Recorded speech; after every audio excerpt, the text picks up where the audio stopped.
least ọ na-achụzi 2 months ọsọ na eji wee mee ka hit Akwa Okuko and onye eze Jesus arrest. A lot of ndị Ezenwanyi kwụsị ife na-eme na social media adịghị happy, but enwere these 2 particular Ezenwanyi ọka n'isi believe na Anambra State government need to use for a show example. Any dey use for show example because Ezenwanyi na-abụ onwere ife na-eme na alụ ọrụ ori ka na-ezu ndị mmadụ. Yes.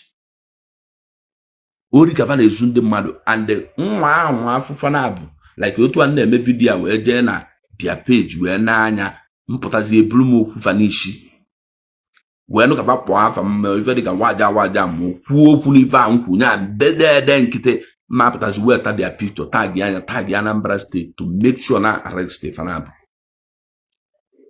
Use for a example because now since the governor of Anambra State put an order say na ya chọzive ụna gbasara Ezenwanyi mmadụ na-abụ aka na-apụta na social media na-eme even since ya mere that ma from Akwa Okuko ọpụta even one day kwuo anything again gbasara ọgwụ from Ekehit ka o kwuru anything gbasara ọgwụ again. The only person malụ mee mistake je rụọ ọdọ mmiri beside onye eze Jesus, which onye eze Jesus normally his brain is not functioning. But Akwa Okuko and Ekehit, I did not see 2 of them ka governor si emezina ife a na ya chọrọ ya. And the chief judge of Anambra State passed the law. I did not see them coming out to say anything about Sapalogo again. Oh, to was your judging them. Now, Kediva Geji Rapuzi, ndị ka na-eme ọgwụ si ọkụkụ asịrị ogbu ọkụkụ mee nka then nwụrụ 2 people na-ekwuru ozi after ka gọvanọ kwụsị the thing. Aman Lolo with only past event. No, it's not gonna stop the thing because he may say if any negative. Akwa Okuko or other people want a bail. These people get feel that they're innocent. If they made the right, they will not continue doing it. Keka is message I want to say why I be a kenda and I as Anambra State. You know, Dibia. I'm going to Akwa Okuko Oki to Ome or whatever Ome when they go near. Oh, due to our people, their brains are not functioning. It's just a simple diplomacy. Anybody can do it and get money. Our people are married. And when even each and even Akwa Okuko men no kite and the MMM and KM and the mother and KM and the mother last. It's the same thing. It's the same thing. So Anambra State government, please, let this not be target for particular people. Please, it's not gonna work. No if I'm for particular people or man work. We even jagu no ya work rob. Most of you people will be busy as politicians. I am an online and I am online here. Madana Madita no jides no education example seven. Nda abu katero to me self. These 3 people are the content creators. Normally, you two of us saying about content creators, fab content creators. And where the particular people not name me Vana Fwania, we send them on a WhatsApp group, they go for you. Mandana 300, Ndana 500,000. Ndana 200. Mandana do a general million, Ndana ja wad. So many things, so many people do not share even in a yet fano. More on your baffle. So I'm Masino because no hitting a team too much. But we to get them when we will get involved to this because Eke hit or capital of one and the water put on egoma, no be an latest on your plaza. Yet you get involved to this thing. Less than on years they make you go small money, fine. But what of all this? There's why you do na Anambra State. Can I make video today? Na kuzulun de mother vadia wello, ma mele ni mele. Because the teaching is this. After teaching, if any of us want to join that type of teaching, for instigation, you instigate people, you put your phone number. A lot of people, some of our brothers sit involved if I find a manager, they are aware of what I'm saying. It is not about the video, it is about the instigation.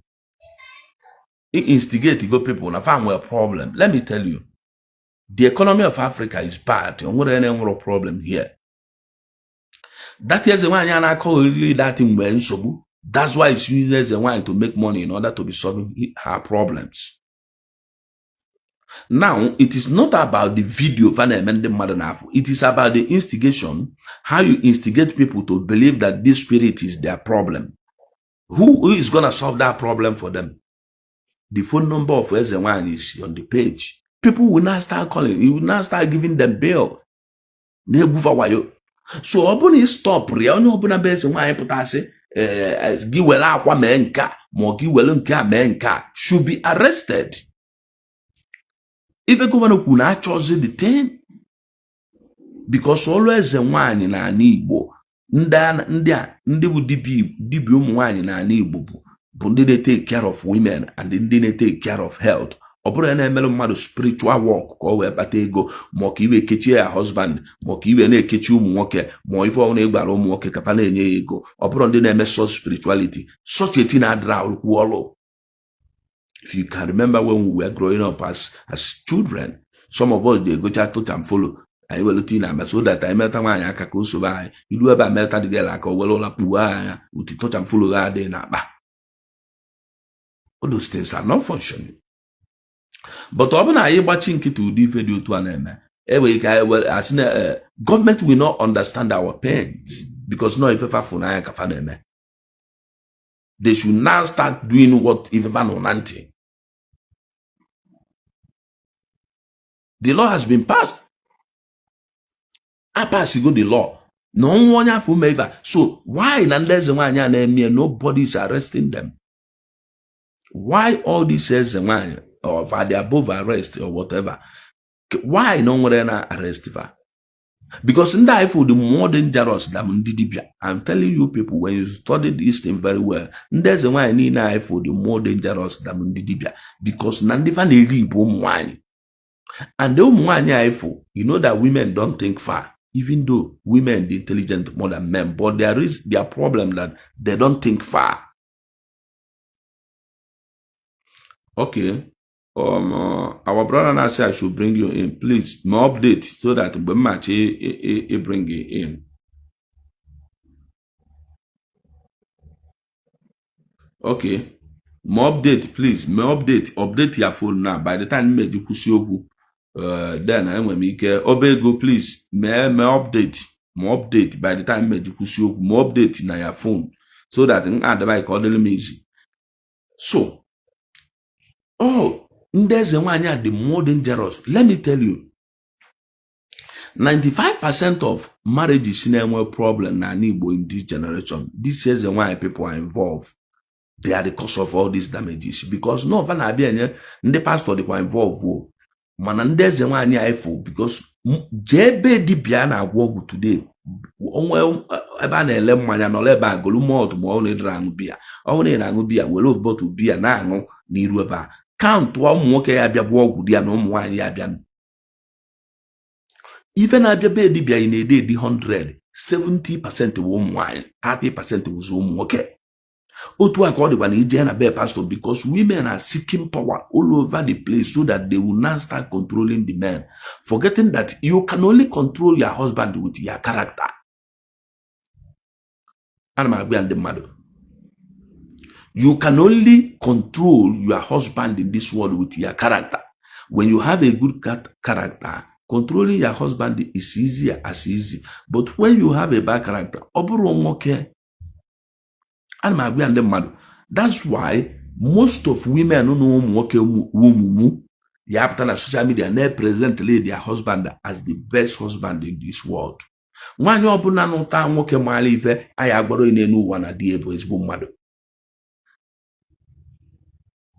Nwanyi ọbụna nụta di mali ife ikpo onye na-agụ ya jụọ maka di ya si na onye abụrụ ezigbo mmadụ mana ọ na-take good care of me because of gịnị enwere ife the man enwere limit na ife ọbụna the woman ya eme mana ndị nke a ifu di varapova na-ezuzu na-eme so many things ọpụta na social media kpalia nwoke ọbụla ọfụ kpalia onye ọbụla ọfụ kpọọ onye ọbụla iyi otu o si akpọ di ya n'ụlọ na watchifa fa na-present ndị diva as the best husband because of gịnị na fa conquer na the man na fanu te ewu fanu tare man fanu te ewu fanu so otu ọ na-anụ die they think that no onye ọbụla nwoke dị like that fafuzie ya ọbụna idiri otu a iyi ka fa ya kpogide gị because of gịnị farmer control nwere otu avasi ya control diva. But the point here is now what if nwere ofu n'ime ba ya pụta sị na di ya bụ ajọ mmadụ ma na di ya na-ezuzu ezuzu. Fa na-present diva as the best husband in the world because of gịnị the man enwere ọnụ. Ọ na-ekwu okwu Fachova agbala diva emere ife ekwu because fa conquer na the man. But the point in choke no farmer be even present diva as the best husband.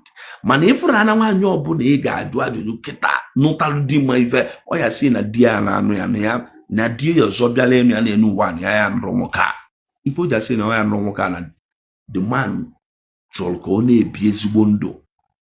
Ya ka nwunye na-ebi ezigbo ndụ na-ebi accordingly ọ bụrụ ka o biwe ka onye ala.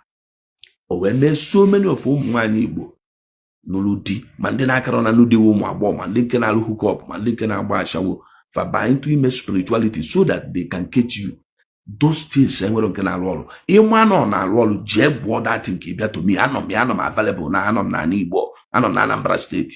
Jee weta ifu n'ezi bịa tee m ọgwụ a ka m sorozi ya ike control them ka m fuge na that. And if we don't kick against all these things, Oga continue.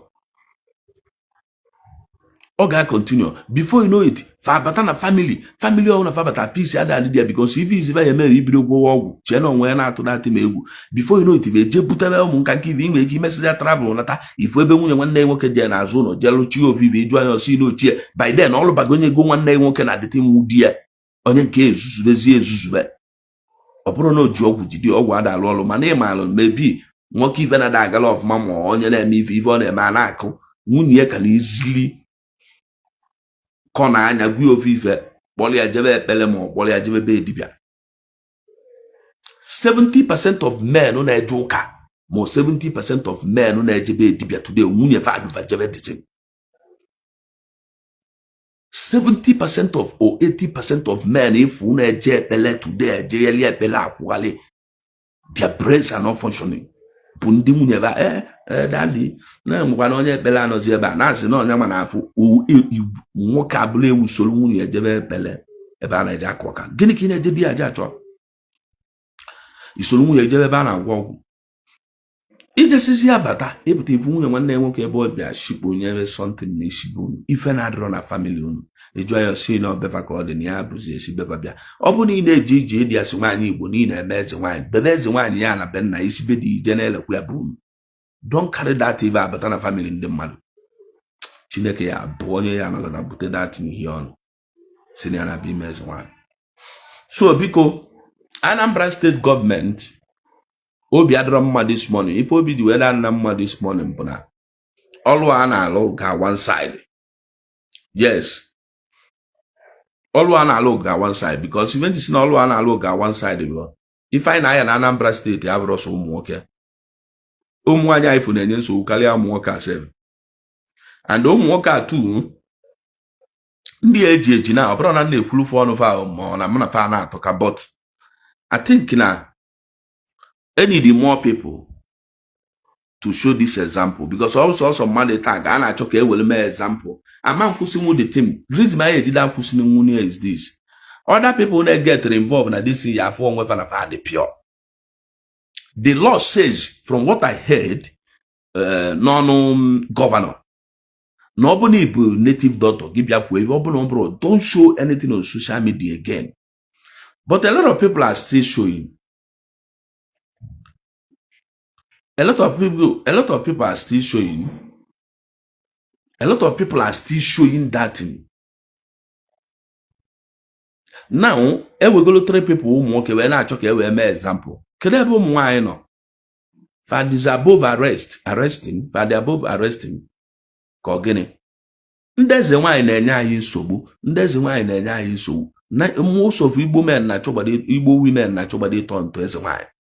Now I will force where power put to help us because if I have even preach all along, this is my page 2 years plus now. This is the only thing they preach. Luombo Governor Soludo Kuifa. I'm very, very happy. But to be sincere today, I was happy, but I'm not happy with it. I'm not happy with you to say it's not all about arresting Akwa Okuko, arresting Eke Hit and onye Jesus Paul court. No, it does not solve that problem. Plenty people are still into it. Even these three people are very important in this issue. I talk even you know when that set that example, I found we take a correction because if you find content creator, I'm telling you the truth. When what if you is like money MMM send the man na we good ya just kuchia one camera clear. That is what Eke Hit and Akwa Okuko specialize. Obro no we fa na the fantastic or the so special. Na avu na eme na konde mmadu ko nga avisi. Na lead divine to ije welu something welu ife na awaro. Mo bala anụmanụ mo bala ewu. They are all still on Facebook. They are all still on Facebook.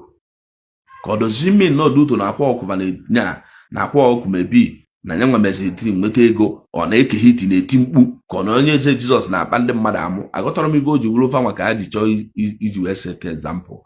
But my concern is this: using three of them to show example na this issue will not stop that in Denmark ya ife a na-agba ya n'aja, because at the end of the day fajesa court a nweta bail nwee ike bail uzu onwe na-aja court to prove themselves innocent. Other people we have to over as na fa dị innocent ndị nke ebidokwa. By then, in go where your government bula Akwa Okuko, bula Eke Hit, bula onye eze Jesus, my government ye bulu ya. Nifenya na eme di genuine. They will not start it. You still find out na afuni na aka kwa enwere isi even arresting Akwa Okuko mo onye eze Jesus. Onwere isi onwere ulu oba. Obuna cho ilu di olu seal wa di olu clearly. Let everyone face the consequence. Seal wa di olu, let the job be clear. Enwe onye obuna afu, to me, open a governor ekwe ife mwa ekwu kitabu emego the law na emegie ife niile fama at pass should be there na that law had that time. Otu ifo mo nwe one thing na-eme na ndụ ma adam eti aka na ife na abro eziokwu. Anything eziokwu na adro enwe m ike iti aka na osi ahụ na mma enweta 100 billion naira onwe even ji eme because mbosi mma na anwa chọọ m ịdị na-asị gbanyalụm ndị mmejọ. I don't want to mejọ onye ọbụla any drum ya. So if I want to join on one method for an hour on 2 hours, but again, I told me if I am to go to and knock that I had him free in my life. Or to another need anime weapon above and anime because of getting Adilum free. The only people wake even days guitar, you want ever and there's why I'm on the on the pass of Mossam, Doka, Mossam, the they can't come close to me. Otu na chi move guitar, jaw come or Jenny, we are not going to use I have to fool, while I put you about Amaka. Nya mboye jinata bedie avuna damage geru anywhere ochola gaba ma na gakata dezi ovonya apatafu nkwu okwu ma amubegi the person ma amubero the person. So anything na draw straightforward no adapt ya obodo if I continue like this ya wepụ m aka totally from it amakwa na iwepụ aka ma enwere ife ya so but then mark ya na aja si na mwa waja kwuru ya. Eke Hit, onye eze Jesus, and Akwa Okuko adịrị enough iji wee zike example for this thing. Now, I'm of the opinion, my opinion can na-ekwu na I know that no, my opinion might not stand. Otu a governor may go this law now. If emela at pass, it will bygone.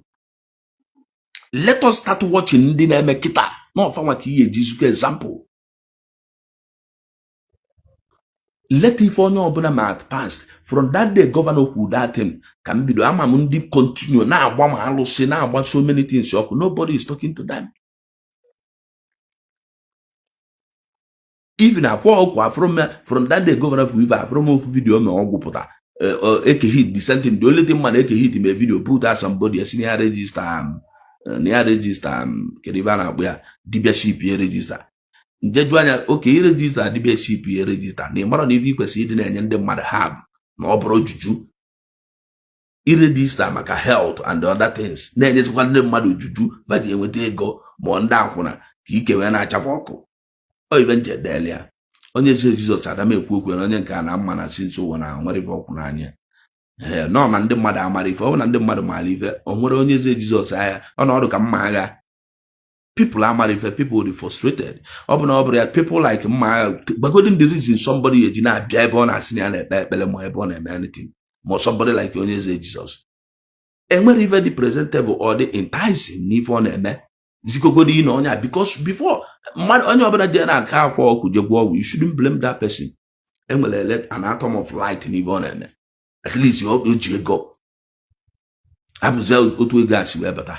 Mana mma agha ma ibe dịka onye eze Jizọs mmadụ na-enye ya n'ije Chineke na-agozi nwuro ndị a, kedu ka o yesi gozi gị? Chineke na-eme nwuro ka gozie ebe aka ba nọrọ ọfụma nwegoro ike na-eliterate ya meal, kedu ka Chukwu ya esi gozi? But being that na our people amara ife, the easiest way to igwe onye Igbo wayo kịta in Jesus name or jemebe omenala. The easiest way yes we gwu onye Igbo wayo nali ege dị rich bụ na jemebe omenala or in Jesus name. If you na-eweta ego mana ịbịa na aka otu ansi egwu iwe onwere enye nwu 1 naira, onwere ego enye nwu 1 naira less mo ndị matugo ife fụ ma ụmụ ike otu ansi na ọ na hotel na Owerri, somebody pụtakwara m ụgwọ 1 room sorry, otu ansi na ọ na hotel na Lagos, somebody fụ na I think the guy is Canada wee nata also fụ na hotel kwụrụ m ụgwọ without my consent, mbịa ka m kwụọ ụgwọ ndị hotel room, si na the guy money ake na akwụgoro m ụgwọ room, si no problem nkene let's fly that. Mana ọ bụ na ọka otu a ndị be anyị nọ ka na-ekwu ife a ka ọ nwale ife mmalụ dat na o nwere ife onye eze Jizọs ya emenwuli na ife onye dị ya money, they can't. So bigo governor of Anambra State ana m ayo and everybody na-alụ ọlụ a, anyị ncha niile ebido ọlụ a, eso na number 1 person bido this job na social media kwụsie ike. When I started this my page, a lot of people aghọtara even na-ekwu, but today ndị mmadụ ọ dịbago clear to them. Ịma na eziokwu na anyị ndị be anyị egwu, and eziokwu nwe ka o si eme our people because of gịnị? Eziokwu adịrị eme expire, and eziokwu adịrị bụ, and eziokwu adịrị echenji. So ị na-ekwu ọ na-aga na-atụ ndị mmadụ egwu because na ndị na-ekwu eziokwu na be anyị riro nne. When I opened this page newly, a lot of people aghọtara ife a na-eme here. Ana m agwa ndị mmadụ na Ezenwanyi abụrụ Igbo culture na-efefe efe na ntị because onye ọbụla chee na culture anyị, chee na our tradition. In Igbo culture and tradition, ife Ezenwanyi na-represent bụ somebody na-etrite ụmụ nwaanyị arụ na anwụ, ndị na-eji ime, ndị na-agwụ ụmụ afọ. Enwere nke nọ na baa ya today dịka ị na-ege m ntị na ọbụna nwaanyị na-aya ụmụ afọ bịa na nna ụmụ dị ọkakịta mkpọrọ ije na bie, ọ bụ na o triti sie nya nwa abakwa akwa n'abalị again pụta na Facebook gwa ndelete page a. Mụ na anyị na-abụ ya nọbedo ụmụ anụ kịta ọba n'ime ọhịa jee kpata dati ma zuo nya na akwa, ọ pụta o wele ya fikọsi ya wele ya wee kwọpụrụ ife niile a na-enye nwa ya nsogbu n'afọ. Nke a some people na-enyere nwa fatida ogwu oyibo ada alụ ọrụ, ụmụazị ya aṅụgide ya na-achọ ka babegbuo onwe ba n'akwa. Na gana ife my wife na-enye ụmụazị niile oluka ha if na ọbịa na-eselumuni okwu bụ data na because mgbe akala imeli ọ na-eweta all those herbs ọ na-ala nsị ya mba dị ego taparatita ọgwụ oyibo ka ya si na ife ada alụ ọrụ na nke ahụ local one. So okay, you can go. Mkpọle kịta mgbada ebi ode eme Ezenwanyi ịbata biya onwere alụsị ya afụ, onwere alụsị dị de, onwere okwu ife ọbụla dị de, onwere ife dị ya. Mana ọfịa dịsi dị ọba n'ọfịa ọ na-akpali ife wee na-alụ ọrụ ọ na-alụ. This type of people ka ekwesịrị ịdị na-akpọ Ezenwanyi. Mana ịpụtafu onye na-etebiliti nkiri na-akwụ eyelashes, na-akwụ nails, na-eyi punshot, na-ete bleaching, na-ete toning cream, na-ete organic cream, na-eyi human hair, rasta with dada, ego ayọrọ n'isi, akwa red n'isi, akwa black n'isi, insect na-arụ. Ị na-asị na onye na-eme Igbo culture ọ bụrụ. We can't continue like this. Any dị ka ọlụ a ka alụ anya ka ọ dị balanced. Anyị asị achụ na ndị akafa dị ọcha, onwekwuru onye akafa dị ọcha n'ime ya. But na ọ bụ na-achọ ịlụ dị isi ọlụ kịta ka alụ anya ka ọ yie ka ọlụ a nwee isi. At this stage na ndị Ezenwanyi anyị ejizigbo example ju na Anambra State, and I'm not talking about using anybody as Ezenwanyi as an example. See wipe what the thing. A lot of our people n'obodo oyibo ndị egbu silver, some of them ada abata and some of them na-send the go silver na fa na-erife egwu va anatakwa na because ebe ego a na-adịchara m ụfọdụ ego kwuru dị ana je form one document na-esend lova na-azịva abata na fa abata na ya egbufa ga anatakwa na ka ebe na-anata ịchọ na ebe a dara mma ịda anụ ka a na-egbu ndị mmadụ, ịda anụ ka a na-eme people kidnapping fa anata na eme ọbụla ọgọ gbalịa abasịa na dibịa sikwa anya batara na ọya nkwa nekwa ọbara nekwa abata ozugbo na-efegharị nekwa nke onye anụrụ obodo oyibo na-asakagharị emegide ego onye agbalịa. So biko na ụmụ nwanne m na-ege ntị ndị Igbo maala ife anyị ncha niile ga-eti aka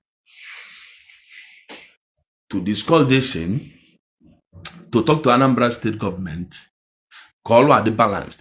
Ọ bụ na ọlụ adịrọ balanced, it's not gonna work. A ga-emesikwa ndị ọzọ maybe Akwa Okuko na ndị abịa nweta bail now, bail ọnwụ fepụta na-abịazi court normally, which bụ ife ndị oyibo na-eme normally, which be even though you want to for bail, family to up their bail, they will not start coming to court. They are not as query. I will not iron the matter. Other people we are going na mbwebula kwa break hit na government for famana fano na fama de pure na fama de genuine. They will not start doing this your job again. By that time, they just actually never. Actually, we see poor ma for no whatever na police rapport for no. If I put here today, Nambosi is the governor of Ifa, Anambra State Chief Judge, and does one, only Igbo Obuna na Ezenwanyi mo na Medibia post to anything na Facebook should be arrested. Obuna choy potakuzie ife. I am again. And so many of them video kuzivete say they fantastic. We are listening to them, we are learning from them. Before you know it, you don't them mother jeni memeli. Ine dun them mother jeni memeli na ni bu eja chogeni. And will only we do n'ime mmiri today one year na n'ime mmiri. His own economy or her own economy change and can does are the bad. The only brutality we are facing as Igbo today is bad economy. It's affecting everyone. And we're spirit in any ginsobu. Now, and with so many families if na about the Igbo because of Guinea, and what do make you move from that family? And where is Munjirapu Mudioka na Ghana? Enwe reason one na bi America di rap ben na bana America. Enwe reason ndị nke na Holland jina. Enwe reason ndị nke na Australia jina. Enwe reason ndị nke na Canada jina. Onwere onye Igbo nọkọta si ben ya papa jewe Canada. Ade eje obodo Igbo na anyị dị mma. Ọ ka je change our family. Onye ọbụla bụ onye Igbo na-apụ eme travel mgbe so onye na-aba plane so si ife ibu n'obi wee na-apụ kodel family na mma some of us ji onwe anyị wee chụ aja. Most of us do why chwaja wepwa so onwe family obuna ife na adro na Igbo jene na enyo nwere na esi na family a wepu then onwe nwanna anyị ndị nke be ewu pugola abụ mana onwere ife na arụ mana ife jife ahụ ife akịta na ife spirituality a je ruo ọrụ n'obodo Igbo cha ọ na-agba ọgwụ every day ọ na-ekpe ekpele ọtete ụtụtụ n'olu n'ime room na-eme fasting ife ahụ obodo ọrụ dị. You have to go to work and work before you can get money. Look at how much is dollar. Look at how much is pounds. Look at how much is euro. You are living in America. You are praying. You are doing fasting for 40 days. For what to happen? And when fasting, the economy of the world they change here on your own side. Then on favor yagi on man favor waja na dem fasting. And we're all problem I a general problem. That's why you then have to give even go because not the price of the commodities. So you find out that you don't need it. Just check any family today. Yani ebute uru aparise na Igbo family. Enwere na make you move there. Ndị make you move we make bukwa atụla Hausa lukwa blue zombie. Obugodu no main road ka ị na-azacha na America today where na akwụ ụgwọ. You can't compare yourself with somebody living in Africa. Even though I know that bills they were for you to pay. Yes, but it got a little better. More money for focus one all. Forget about prayer. Forget about doing juju. Forget about looking for someone you call in Nigeria. It go better than that person. Nigeria nishi. Only obona si here poa. I go better than no here. If you ready better than our ancestors to say no njenje na konyi sha with ama. Village man not today when they know here it's 100 years, 150 years. For general Lagos, I'd go intelligent more than them because I know those things simple without mama, my father ebiro dia, my mother ebiro dia, and where any of my family be there. Experience ni na way today. I believe even man in the future as well jelije. Farman konguria. amagolu so many things bana amaro even though na ba to mo even some of them umu famuta moto etolum mana famwa particularly akagolu mfafuzo n'ụwa akago mfafuzo because na mejeghị ije. So na ọbụrụ ibu na-ege m ntị today ife ọbụla gbasara Ezenwanyi a ama na some of you people dey poor in thinking. Ọ bụrụ na na-akpọ inu iyo but na ife ndị agbali otu a ka ịghọta na ịmara ife na amamife yikpata o jiri go onwe spirit na atọment gị. There is nothing like spiritual problem in this world. Listen, if there is anything atom of spiritual problem in this life, ebe ọ ya dị n'ọbala. N'ọbala ọ ya dị bụ na ọ bụ na Igbo onye Igbo nwaanyị na America na-enwe spiritual cause dị na bụ na ọ ya na-eso na America n'ọbala your ancestors ka eji mụ gị. But you find out now our people living in America are doing well, their children are doing well. I'm not talking about our people, their children are doing well because all these children develop the skills and the brains of children. Here in Africa, people don't develop the skills and the brain of their children. Even a male go prayer, go and do juju, jelwale awo, jeme kolia chi, konweke fuife. If I don't know all those things, because no, all those things have a way to make money or a way to make wave in this world. It has something to do with our culture. It's like saying that in Ezenwanyi today, if you had valley in Amma, and I'm African, the man we are saying Ezenwanyi. Yeah, don't play with VM. Thank you. I said, man, Ezenwanyi. In a share them with the phone, I'll do Ezenwanyi. Give over Gavalia. Keko is in Munyenni. Keko is in Munyenni. Mwaya Mukwano. At the moment, one while was even I go be the blame one I say no bad luck. I'm not even like a bad luck or good luck in this world. There is nothing like bad luck. There is nothing like good luck in this world. If I bring him of my I go of my nke na agaro na ya na agaro and nke na agaro na ya man or agaro. But the problem you will now start praying. Because now look you go in that prayer that an impossibility will be possible with God. With God, all things are possible. There are plenty things in this world, man, are not possible with God. Or say Chineke sineni go badata or man the possible. Emalia today, that means your brain will now start functioning. And where if you get your spirit, man? That is the problem. So when the thing becomes automatic, you go confused, your brain is no longer functioning. Opera like Muma. A man this like me or star. Because now I'm going to fan and very fed and every humanity. Grab one humanity, then you can make wave in life. Now, this spiritual aspect of life, and then by that time I will fail working. At that moment, the spiritual aspect of life they promote a fail each other mankind. Each other mankind that will help you. At that moment, when we can no digolate. At that moment, when we can no digolate. Oh, to digolate at that moment, yeah, because if for you now start thinking, hey, even a sodim, ever until like a butcher, if open and name and order gaga, no more can my brother Jigodu Budoi, Bunoro, they are there. Kamani Luciolo non amampuzi salary. If no they are affected here, the only problem tormenting our lives here but bad economy. And the bad economy, good economy controls the world because of getting ndoche KJ no wa well wa tibeva choking all under them. I was arguing with people in Lagos when we are discussing concerning the economy. Somebody be saying a Nigerian economy, this and this, not our politician, but the problem. Am I going to the professor? Question Julia Diozari and the man do about I do not say what concerns Nigerian politicians or government concerns the economy of the world. Because the economy of the world controls the world, not the economy of Nigeria. And we don't buy another bad economy in Africa or in Nigeria because of Guinea. Economy of the world controls Africa, controls the world. For example, before the coming of Oyibo people na buy, I do me a demand like this. Yeah, can even I control the economy of Igbo land? oyibo niile ọ na-azị ntị abịara m esu oyibo mụ na-ekwukarị okwu a ka ntị ilu ụlọ n'ọfụma enwekwa few guys malụ ndị aba na-amụ amụ nsị ya before the coming ife na-atọment your life and my life today enwere spirit na-enye gị nsogbu.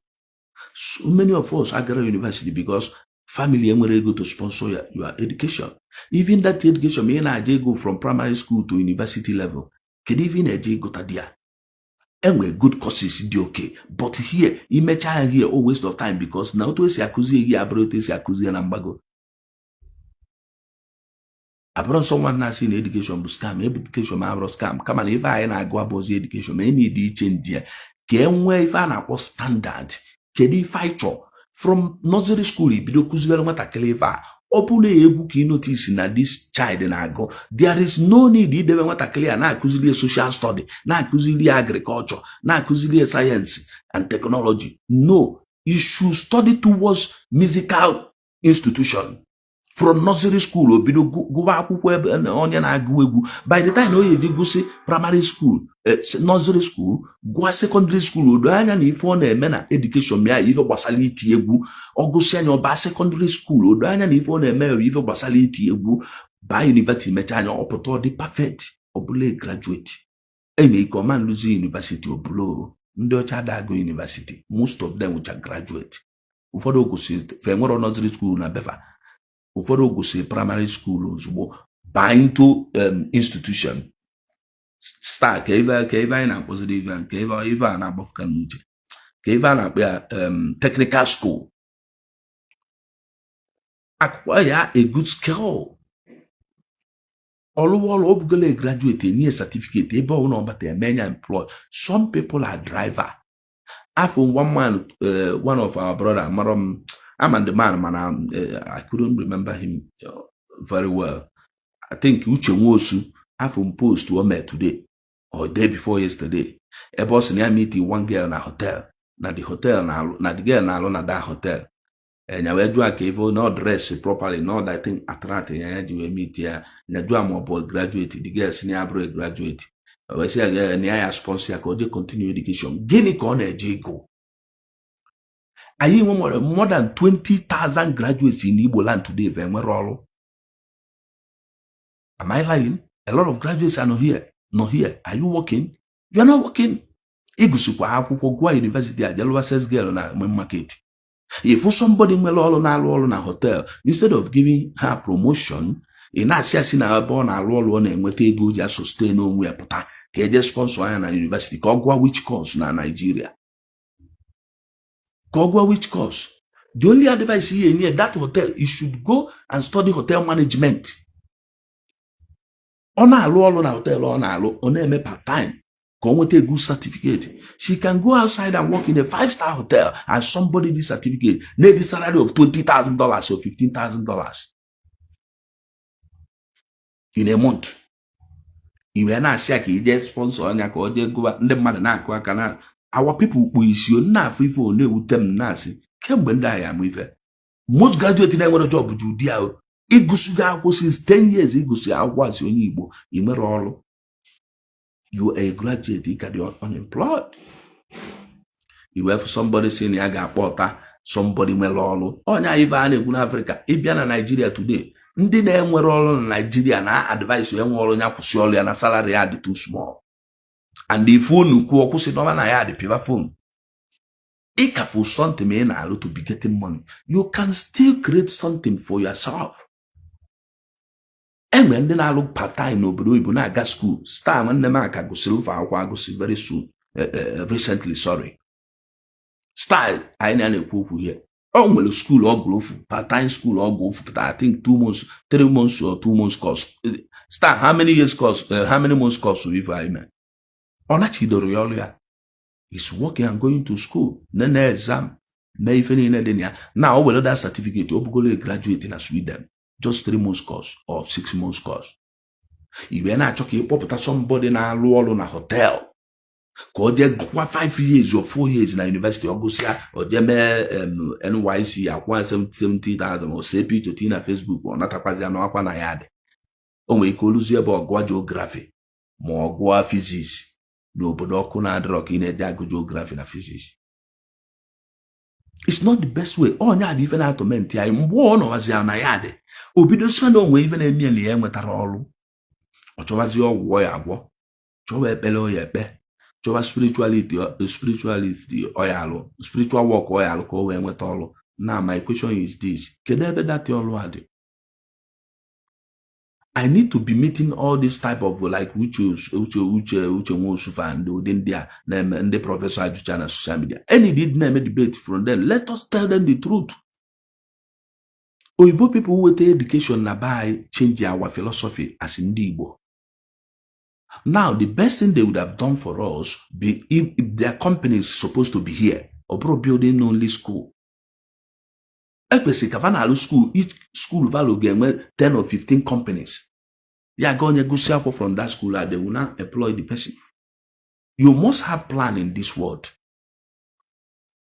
You must have plans in this world. There is no plan here. Evil spirit will keep on tormenting you, man. All evil spirit, not bad economy. Enwere ulu Ezenwanyi bara, enwere ulu dibia ba in this generation. Oya anyị na-ayazi this time abọzi oya ndị Igbo. Ife anyị na-ayazi ụfọdụ n'oya. Onwere dibia na Ezenwanyi nọ na n'Igbo ya gwọgwụ kidney problem. So ka ife need lufafọ. Aya ka na-eto afọ, aya ka na-aya otolo, aya ka na-aya kịtịkpa, aya ka na-aya leprosy.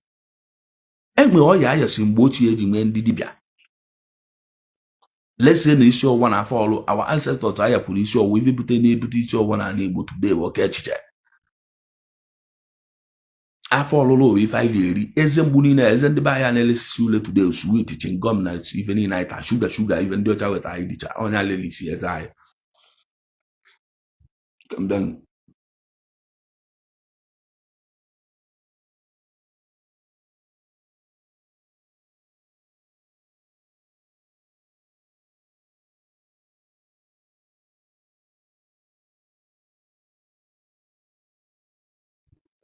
chingom sweet ndị ọcha anyị tasị onye alelisi eze anyị. Ọ ga-amasị m ma ụmụ nwanne anyị ndị Igbo n'ebe dị iche iche mara eziokwu. Ọ bụrụ iwu na ya enwe peji pụta na ya Facebook at least ama na 70% of ndị Igbo nwere Facebook page, Facebook profile. Use that your profile to be saying the truth. People are seeing. Itete ụtụtụ dị eziokwu na ya chena mgbe ị ga-create your page bịa kwuo okwu otu a nsi ekwu. You might write it mụ nwa afịa shie anya. People will not start following you. I am abroad as I am and share your program. Our followers have a follower. No, we are not. I don't have for content creating. Also, they are 100 billion naira. Then no, I have something name. I have something name. When they do have interest in this social media of 18, ego Ghana sinine dinimi and arranging in a fan mebo. Open a regulate here that now open access to open a page. That you can only open a page. Maybe you get spend about 5 million to 10 million naira. Mwa mwana mepe page na-ekwu okwu at least view agbagota because of us onye aya kuchi page even in aduna otu anọkịta nchọ mepe page 30 nchọ mgbada ana na mepele onye ọbụla na-ebe page fa na-ekwu okwu.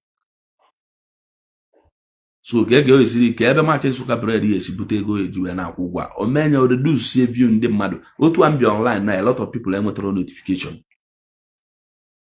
A lot of people are with notification. Yeah, for 1 million, 1.something million followers on online, 100 people are already or 200 and already.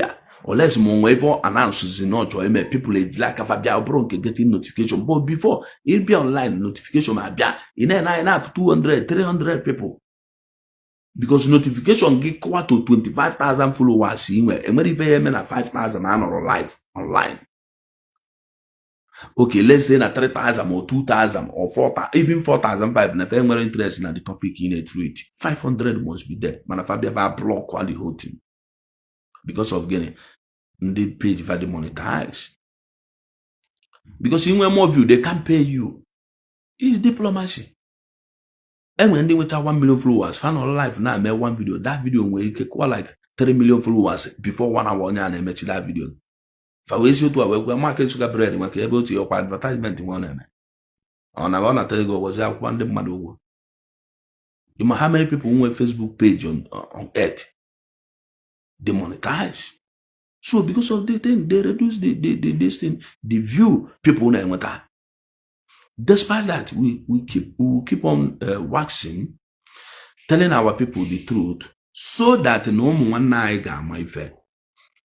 So because Anambra State government, Chief Charles Soludo, after 1 year they can say happy na this year regime now is the number one person. Even a lot of people now see me as an employment well we now because they defend the Kaliam. I don't remember for anything apart from this. Even the DB talk I work on social media and then there's one. But sir, always a lot na add good to me. Always balance. Please. See, extend their hand to this thing. I can't see touching there's one. I don't make people swear. And don't put your on what there's one input of I will bring your picture. Make everything, make you sure, even old pictures. I probably not to give you my for anything. No, can Mali or come a million bulls so that buy say no money call no Ezenwanyi, no one and none someone. No, Facebook, if I will hear mate. Very very can work very very can na Facebook. I buy on Facebook, but you will even work on maybe. I can't see touching there also, so that you use whoever set for example. Call your liberty at a say for a message even in I today. Tomorrow we will walk on Facebook. You do have a say of papa on a van from the government bula walk. We bulu fama, a way bulek heat, Bologna's Jesus, Maniano, on one ye bulia.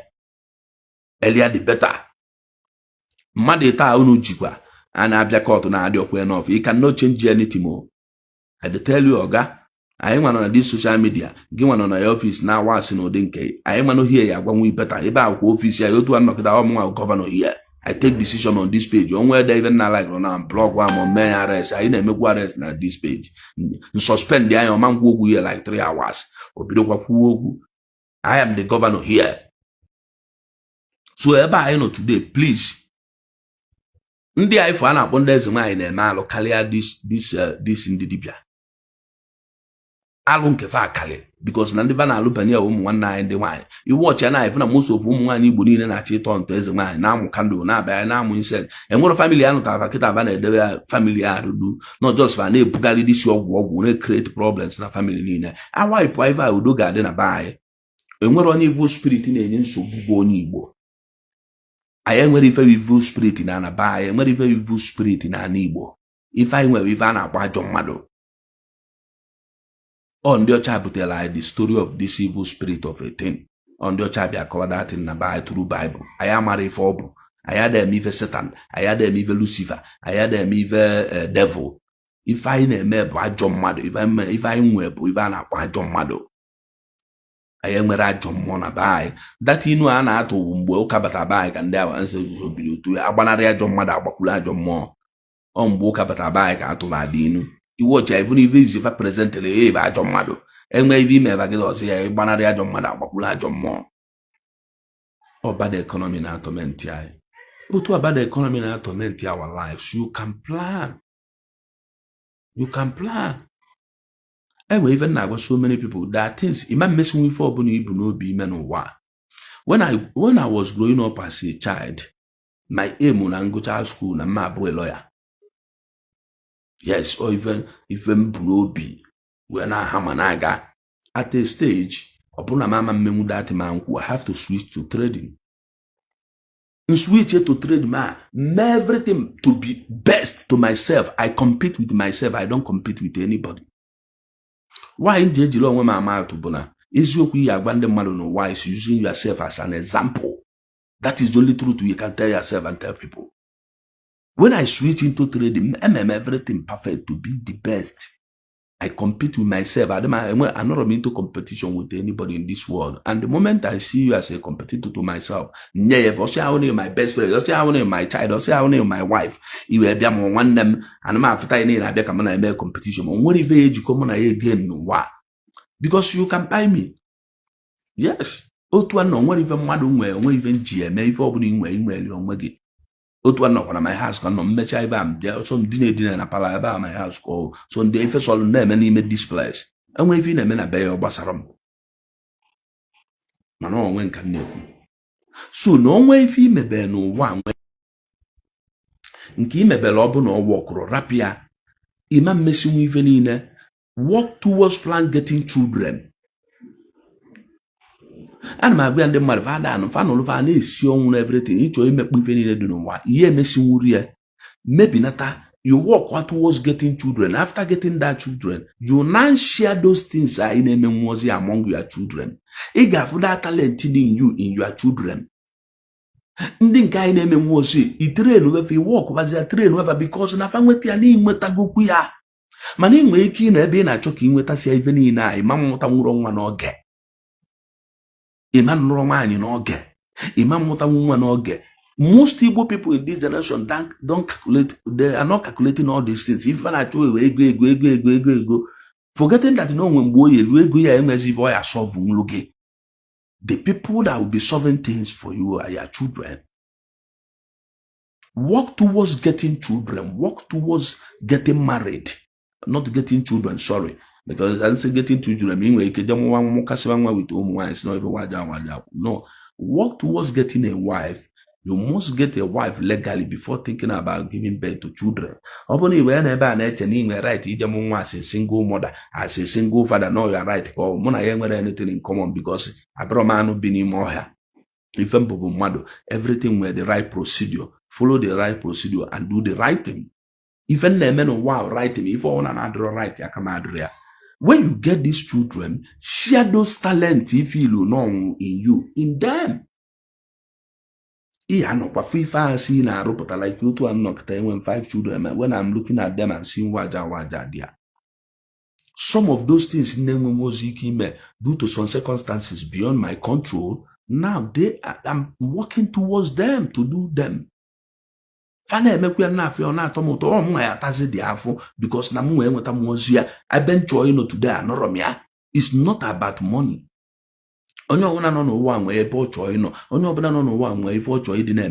It's not about money. You might have that money, but that's your test. That thing in a aim you want to be in order there. Okay,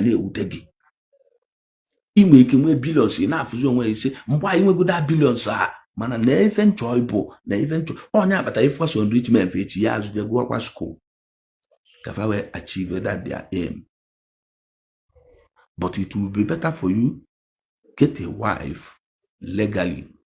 Ejenatowa mmadụ imesi ọmwale maka ikuluki kwanu ụgwọ ife a ndụ anụmanụ. Ọbụkwa nne bụ nwa agbọghọ. Stop thinking about giving birth. If you want to give birth, you let single mother. Single mothers are strong. Iburu anụ bi n'ime ọhịa. Ife bụ mmadụ. Menya in a legal way. That legal way ka ife niile dị registered. Ịmụ anwụ gị kuru nwa.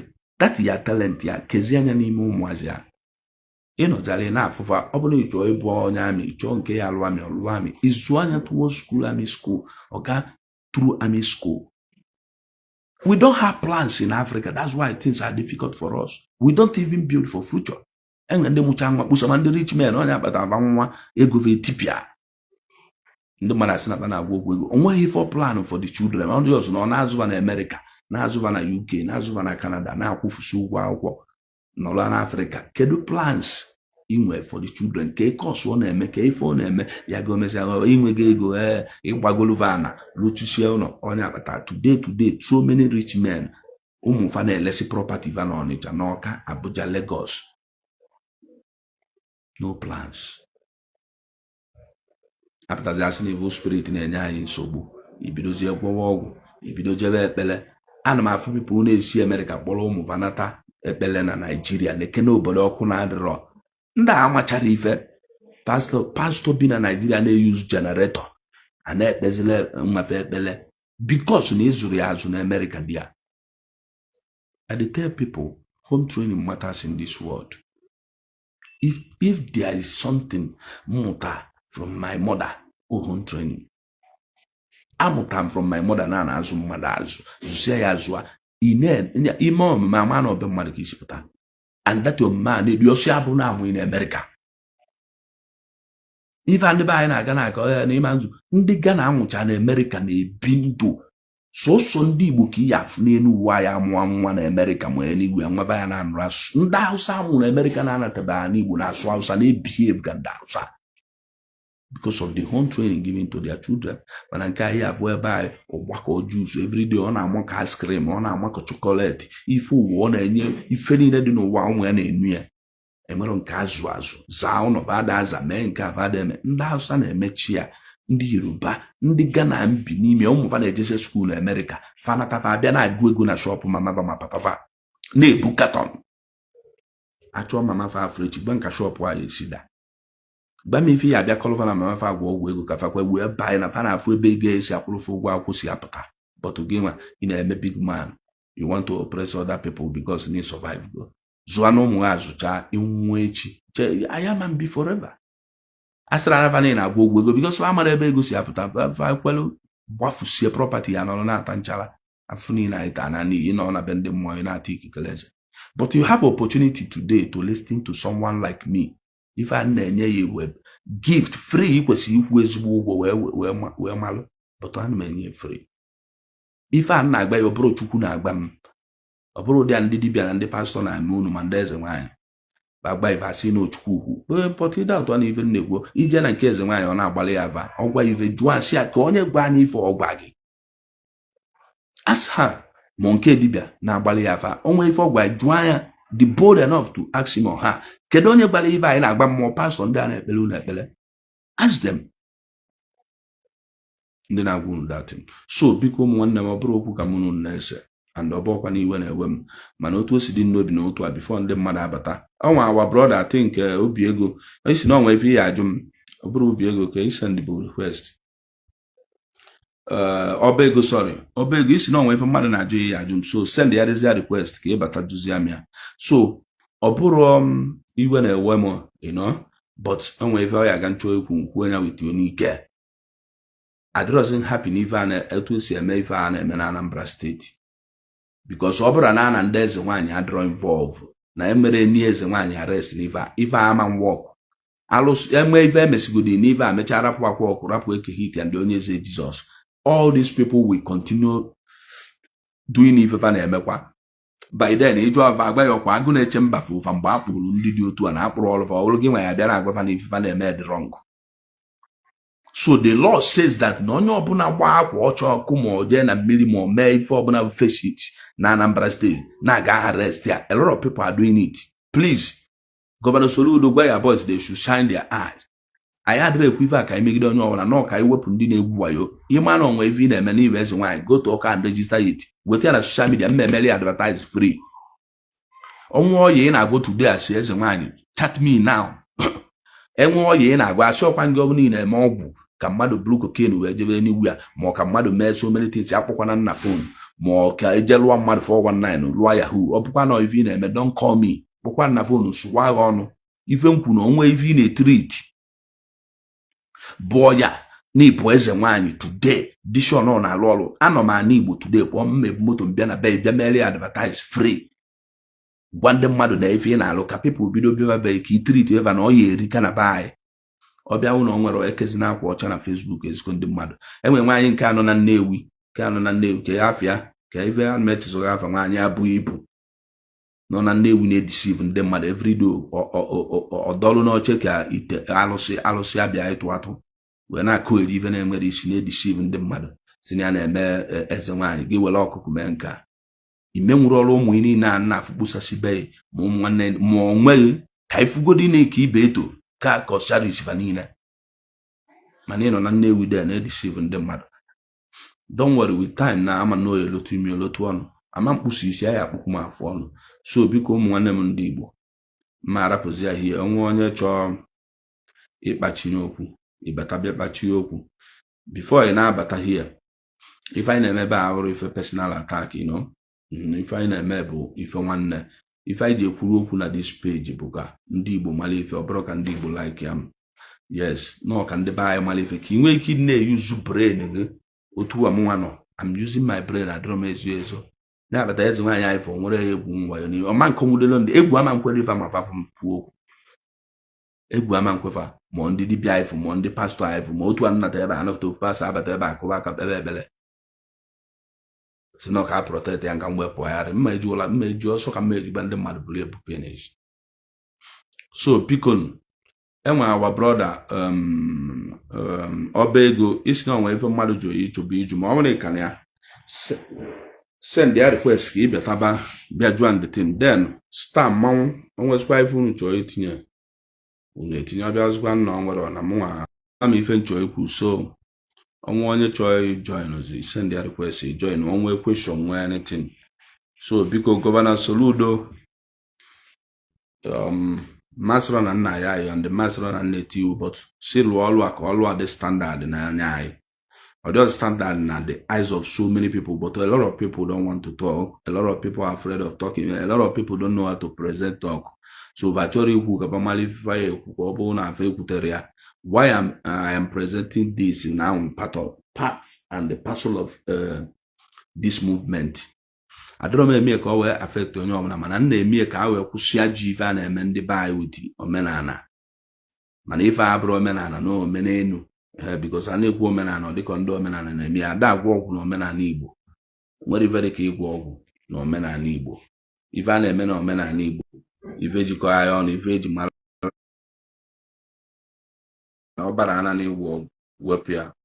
So biko onye ọbụla bụ Ezenwanyi ma onye ọbụla dibịa show anything na social media. Social media is too open for everybody to be seeing what is happening. We'll tag you there. And the person should be arrested immediately. But you know, Soludo na be court. Only have not easy example. I could remember when Bakassi when the Bakassi people are still in Anambra State. Yongoro na met bam. Tie wunya believe. I'm one cobble, but if I am a give man. I force more that masculine power in it. Even now, the feminist. The feminine power even now for the rose strong. I'm not on a plan, man, even for social media, but on a plan or call no makamata. We are telling you sincerely madeta about the problem. Because in life we you content create to come up. And when the public problem, ding the time Facebook, we have initiating the man. What if I can't touch it of a fan of Chapana barely one? Mandez and one if we not what and the mother created him, I mean what a group. TC and the woman sinangade kume ma sinangade church TC ever that place nana fe go every day then I rap over the way fana look at blue. No, it's not gonna work. Obego I can give me update. Open your mother update there come free I come wake yes you and me I the gongi knock caught. So because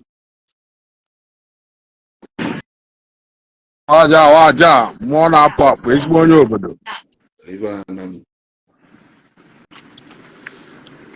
Hello? Yeah, start again. Udodi. Ase ma atucha jama Soludo ni. Na ya kpachiri ife. Ema na ihe gbasara ibi na-ekwu kita gbasara spirituality. Una mgbe Soludo bịa mere this thing. Ndị na-claim na ha na-eme traditional worship.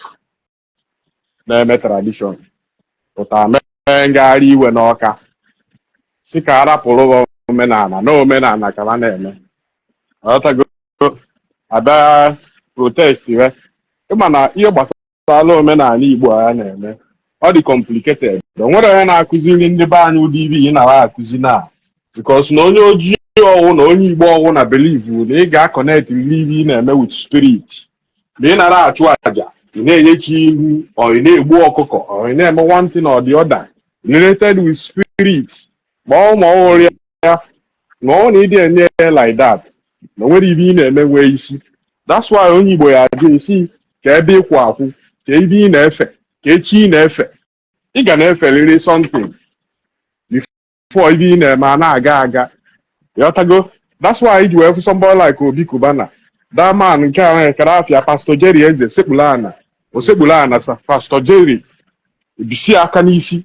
Nature that in anya funa ndoji with serious problem. Because on your own, a powerful man self, a businessman very powerful. You have to admit themselves to all these criminals. Saying what you want. Sorry, not use with that thing because when we're all I want to go. I can governor of a state like this. I hope who's the man. na nke bi na Lagos ọ nọ na mana ama nnọọ ihe niile ahụcha politics they need the population but the truth is that na western world ebe anyị nọ na Germany, Sweden, Japan, all those places katara arụ n'ụwa when they make things differently. That's why I do the powerful. They don't behave like us. So ndị be anyị so much believe in spirit. So if you na-ekwu about Ezenwanyi, ịmana wapụta mee ngagharị iwe gbada ọka adịaba amọdụ ya mee ngagharị iwe ka saka Soludo kụpụrụfa. That's why ọ ji wee dị ka akụpụrụfa. Ma the truth is that spirit ọ na-enyere ndị be anyị aka onwe ka spirit isi wee na-work in reality because Soludo na onwe ya suppose ịghọta this message malụ na spirit doesn't help our people. Government will power to turn things around. I believe no one has gone to live there or this thing. Ito ana isi akọwa this thing. Man of spirit, which you know wake you up, but India always defend that even our worship to stand. Hey, because people are defend the odeka and a megbu imago no democracy can. You have to go what go that thing. General Kajoko, you have to go na well lawyer na akofsi. At the end of the day, or they come madeta, though na so who don't claim when many Libyan on email, which you know because all man only put many Libyan on email. But the truth is that our people, our takwa, now if I had I will go for years and why because some days the why I in there now. I went to one guy post to this morning on my WhatsApp status. That's the why I things I want I my powder bottom monzu with artists. Well, what the guy said, even are totally useless. The guy was like, watch. The truth is that this is why there are no more damages in our society than good. Or maybe it's there. All these things in there now, but I got look at hook up. My hook up the courthouse will keep the Jamaja. So we see now, there is the why. If one hour, most of them now, our that before you can know it, or wall means. You know, so what do not parade everywhere? Amara Soludo na Akuko ndị a na-akpọ ndị udo ya achị na-agba ndị akara dị ndị na-agala onwe ha egbe. Why afụ these people general arrest at least ka ofu eze nwaanyị bịagwa anyị ihe ọ na-alụ. But the point is that ndị be anyị believe na spirit. Ọ ya nsogbu ndị be anyị nwere na ma onye enu ma onye ana. Most people are not on street alone. If they understand this message in a street and what the street here, that's the point. Because many people, even the successful people self, can't believe in a street. So that's the point. Can you get them not believing in what the street here? I have the message. And our people have been believing in the spirit for a very long time, which is difficult to convince them. Then what they hear spirit to do with Indo Ide. Only walk it out and ask justice for the person, and now buy and now try justice. And now say, it's a spirit in power. Only one for any theory, see, I wrote the Buonia, yet one for the theory. See, I know that place. That's a place, on their story. Up on detail, didn't do it. Jiggy the court. Sometimes you know, take case and fight or justice. If you want to fight or everyone will go. Not just get women and they didn't do. You can go like family where you can prove one that you cannot just fight their person like that. That's it. Man, all more to phone there. To phone there. We need to page more on a you protect your life. Not good this morning. Yeah, say protect your blessing. Protect your own protect it. That protection will the most powerful thing you can do whatsoever. I go to yesterday what is so precious in life. How to protect your life. How protection. How come understand? I'm not letting do it because when you go on your one, my brother, oh, now, oh, I'm mad one on that. But believe me, Akwa my mother bed. To my father she wear up and fire na tia. My mother did give me 2 months. And where I pay one pay. Mom carry very young. And we go many people miserably. See na one the na tia. The call. Man, at the end of the day, you find out that for that now, check that honorable member able somewhere to by the bridge. Yes. Wouldn't matter if India need the inner. Oh, you go see the spirit. My brother, since you win a spirit and what a power, you see our God themselves. Understand? You go see the night, no hyping, no one didn't do not hype all those things. Yes. Now, religion where power one didn't do. Now, Yes. God where power one didn't do not hype. Yeah. Na anything, na how see any in na one didn't do near way. Like mgbe COVID dibia 2020 onwere ndị na-eche so ụka dị empty if you na that church that building mmadụ na-eme ọ dị lively Yes. ọ mmadụ na-eme that na ọ na-eme mkpọtụ a na-eme ọ na-akwa eko ọ na-eme a na-akụ ịgba na-akụ egwu nwere power dị na the team ndị na-eche echiche eluru 3%. I dey tell you because ịnọla anị ifu na onye jere akwụkwọ na-agwa onye jere akwụkwọ ya kwụsị ọrụ na o nwere ego na-ezuru ya onye jere akwụkwọ na-enye onye jere akwụkwọ advice ịbụ onye na-arụ ọrụ create go fashion isi ya na ihe azụrụ ya na skuul a na-akụ aka skuul ihe na-azụ ịmakwa how many people na graduate every how many universities ka enwere how many polytechnics ka enwere na Nigeria ihe agwa mmadụ jee chọọ ihe ahụ tinye ka ọ ya ahụ ịgụcha anya ịdị self-employed na-achọ ka akpọpụta ebe ọ na-arụ ọrụ ga-eje sponsor ya na university.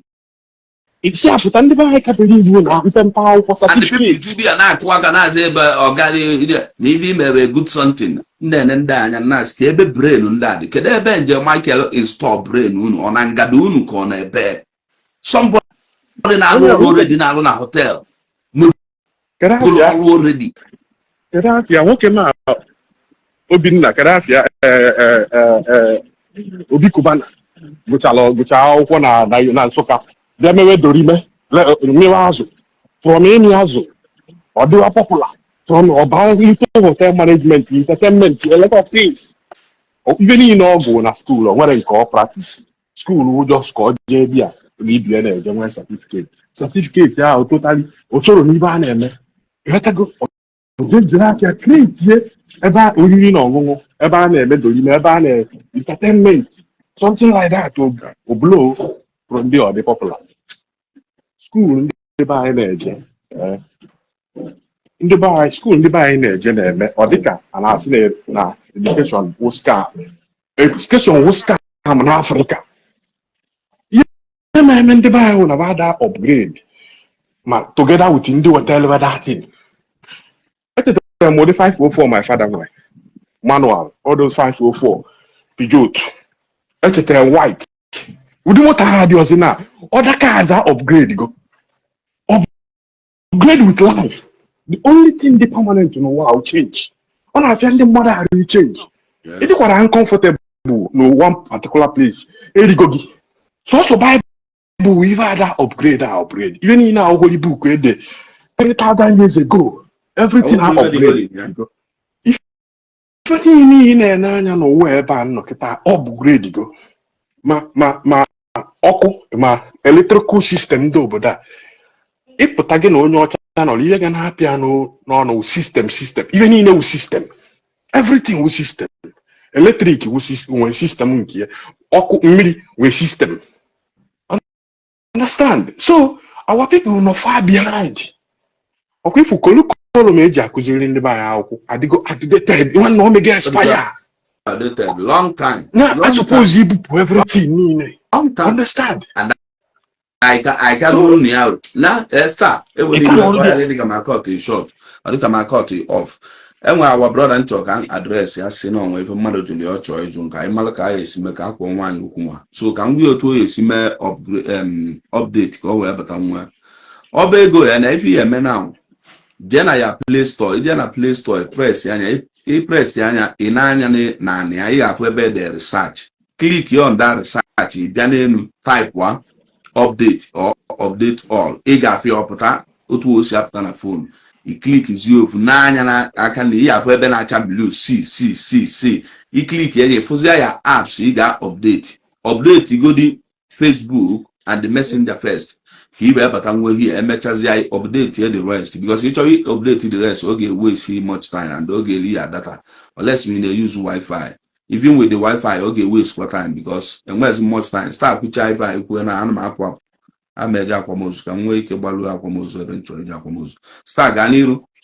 So problem the by now is getting our people to understand that spirit and what power.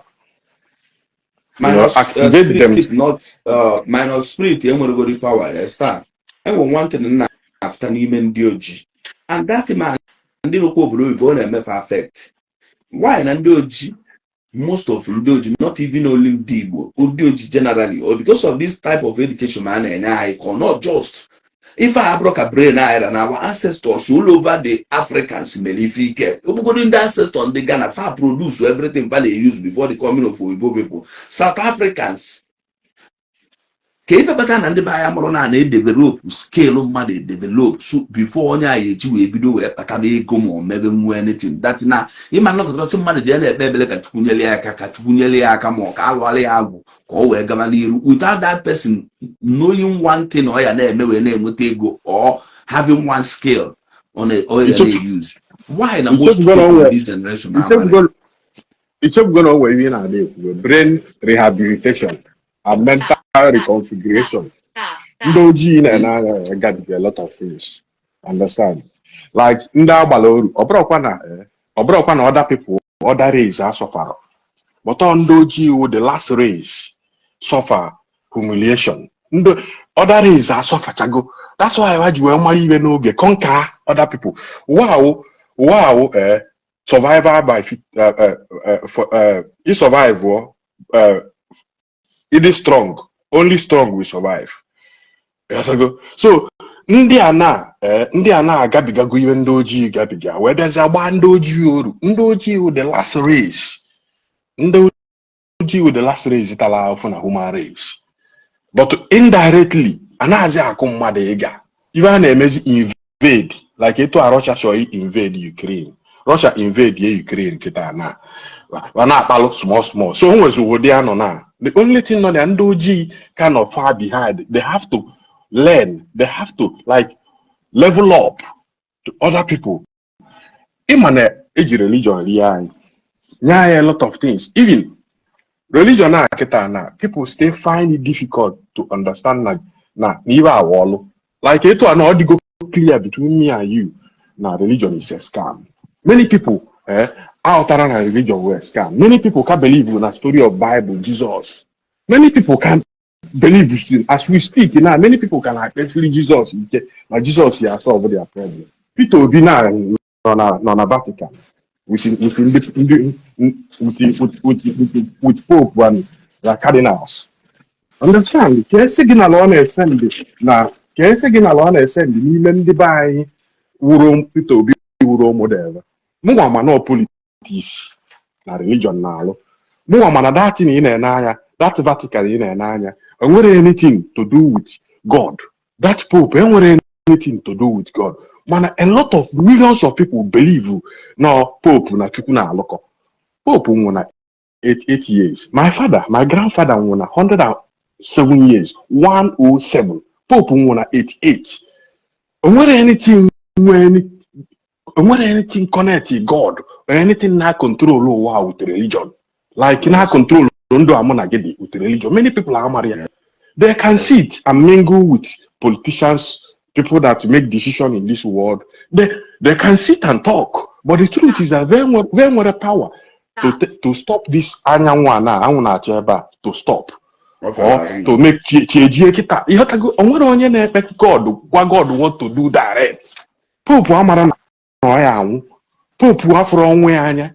Omara na ya nwere mboso ya anwu. So nwere onye dị special. But many people kita na can ekpere na agwa Virgin Mary yowala ayo. Imagine that kind of a thing. Understand? Understand? When they can believe Virgin Mary yowala ayo. Even when the mmadụ bido yowa ayo na enu ụwa. Yowa ayo mana ma ọ sometimes. Mata ya sekete ebe accident na. Ogbe ya na ndị mmadụ adị angry mana iche na echiche eche na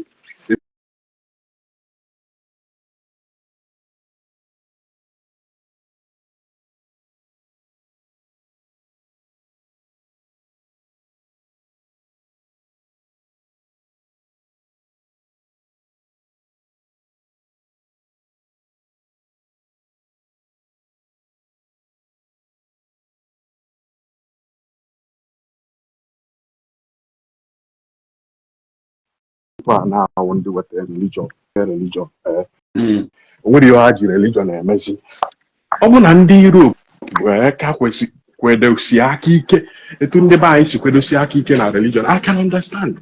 I will tell you vividly na ndị ọcha ndị ebe a nọ ya na-ekpele first. Ọ bụ na ndị ọcha na onwe ihe ha ji achieve like etu a na Sweden nọ na anara problem na anara a fixed problem physically na anara fix a problem physical like with brain. Now, when I hand the problem over to spirit, not why you know spirit. I will say the way it is now. Not how to ask. No, I never feel to ask you. Okay, star. Can you not talk from one night work or Bego Batano? So I'm with some question on it and the contribution. Can pause to one man even only with them no be because then go more than 15 years. I know how one became think. Understand? So Naganiru, come pause. Okay. Thank you very much. No, call around the message around. Obego Baganiru na if I will discuss this morning a lot of things, you know. So Ghana, good morning. My question, if you are to thank you very much, brother. Sir, good morning. Good morning. I'm from Delta State. Kebezoku will not tell me so my program very, very long time. Because now like him, I don't like it. So I need to make the leg. We're going to make the cow noise. I come a program today, then I'm where there's a good talk where I come there. That bomb now phone. If I'm feeling my phone with email. So, what bad I'll find you because so you can go out there and they are very thin. Young when if you are growing, my program, yeah, that. So, I say, okay, sometimes you just talk from the wisdom. Wisdom, I believe, I would know. Oh, yeah. So, Yoku Ebrona, any Muka Nadi, on up a name of my name of they use earphone. Yes. Okay.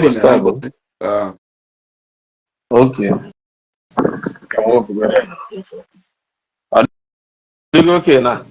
Yes. Okay. So any Muka, but don't be Asia country, on up a name of my.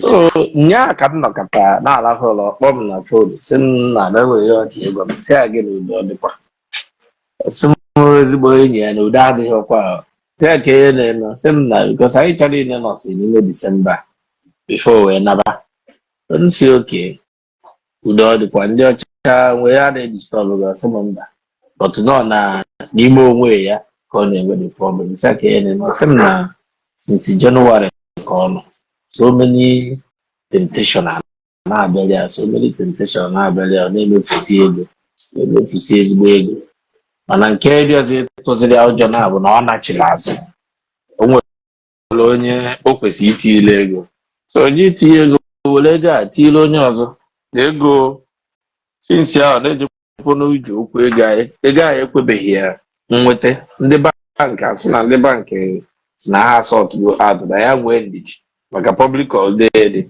from public holiday asịkwa ya nwee ndidi ọzọ nke ahụ ga ya ma ego o debekwara na o ji akwụ ụgwọ ụlọ n'obodo oyibo ọla before ị mara ihe na-aga ego abakwa n'akụkọ so no turn is not the form of no stranded and the level of the operate to put it in order no kata photo when the line again. So na maazị kwa maọbụ ụlọ osi na maọbụ ndị vileji maọbụ gịnị. So mụ amụ do adị m akọ ọtị akọ ọzọ ị na-eje program ị na-eje beria today. So but otu o si wee kọọ ya akọsịsị so ebe m si wee si ma ajụtọ gị bụ na ọ bịa na-ajụ m ka ọ bụ ya nwee ịchọkwa dibịa ọ ga-akpọ agbagharị afa ma mụ nwere ife a ga-alụrụ ya maka na dị kebe eziokwu nwere since January the whole thing bidoro since ya from nke atọ nke a from nke atọ nke a na ego ya na ndị bank a na ego o ji akwụ ụgwọ ụlọ furu efu ihe niile a mere within a week. So the thing juru ya isi na maazị ife ọ ga-eme ọya ka o jizikwa ka ọjọọ so o kwesịrị mere abalị ike. Ife menụ bụ ka anyị yala gaba much waste bekan. Ife menụ ịmago our brother kita problem ọ nwere bụ that ife a na-akọbalụ ndị mmadụ village people see village people as strong, you know. Onya problem torment bago nya na-ame na ọmandrisin very well. Eziokwu mmadụ na-agba mmadụ bụ onwe ka ihe ji na-enye example. Ife ọbụla imegide n'ụwa bụ a mistake. You may wrong transaction na bank, you ratify it immediately. It's gonna take much time before you get you ratify. Yeah. As I'm speaking to you here now, in 2003, ego mmadụ ahịa na Lagos from Ghana, onye ma account number, nkwunye ego na account number. That since 2003, account number nkwunye ego, ọbụna omisi one digit. The next day, na-eche ka supply amaha, supply amaha, ntu aka ebe ọsị na makwa ibe ụgwọ nsị ka ife na-ekwu na makwa iwu ụgwọ kwa nsendele alert. Ọ na-esi na ọ bụkwa na akaụntụ ya na ife aba akaụntụ onye Hausa to be sincere, enene run the name. Okwunye ego a. And that transfer since 2003 till ebe a nọ na advice per diamond na my account. I can na-eji emechakwu mkpọnwọ mma na banki osime ma David mee nke a mee ife niile mecha nju anya ego na mee nwere time ife niile a mee nọ lie the profit osim nọ 80,000 nwere 80,000 nye nwaanyị a si emeze ife niile ka ọ return around the money. Ebe a mana anyị na-abụ nọkịta dị ụmụ a block go na WhatsApp. Ọ nọkwa n'ụlọ ọgwụ mgbe m na-abịa ka ọ mee dịtị ma ọ sị na arụ adị ya na ya nọ n'ụlọ ọgwụ na ya akwụchago ụgwọ ụlọ ọgwụ na 20,000 na ndị ụlọ ọgwụ sizi ya nwere 20,000 ma send alịa sọsọ ka ọ jee return on that money to ikwe 80,000 ma ego niile a na otu a till today ego ababa na my account because of gịnị a follow me up immediately send that money. It can happen to anybody. Now any transaction me mee na mba ofesi today ga error before revise me mana ndị ọcha iPhone nwere ụdị ndụ fa na-ebifa trust ozu ndị oji anyị eji nyochaba kwadede money ka ebe ego a si pụta depending amount involved ka otu ego a si wee pụta ka ebe ego a na-eje gịnị ka ị na-emezi iji mee mistake because no Igbo people erivuru na mmadụ nwere ike ịbịa na-ese ndị ego kịta ịpụta ime mistake even one digit number ime mistake ti ife ọzọ na ikwesịrị ịdị careful of whatever you are doing. They don't do anything in spirituality. So ịbata na bank today fill cha form Waja achọrọ m ịkwụsị ka obodo da agaghị nọ. O si na-echa Sorry. country. Okay. All right. Na-aga n'iru. So ịbata na bank today fill cha form send the ego, you send the ego. It will take time. I got through processes before I do a revise for that money in account. Yeah. Even now, we can only better thing you I bet you be at this to you know, from there, a lot of problems we keep that from a girl sending. Young one people will be mad. But even my bank it out, no more even a village people. I ain't telling them my if you know Bodo. I am upon so many business, a lot of our people name. Now, every year if you shift to an earlier contact, ya to turn yourself. Be a Jesus no where but I'll Patagonians and Yana make me forget your name. In we on Akupo. It's a normal village. Oh, because you need to go for a long time. You change your contact and you need the service, your boy phone number, Akurako, and wave on one carrying the ring or chalk where by us, or whatever by us, or where's the Boji, because on your church already are serious. They need serious people in their life. So to me, Anyanana is this. If I don't make it, I gotta be careful.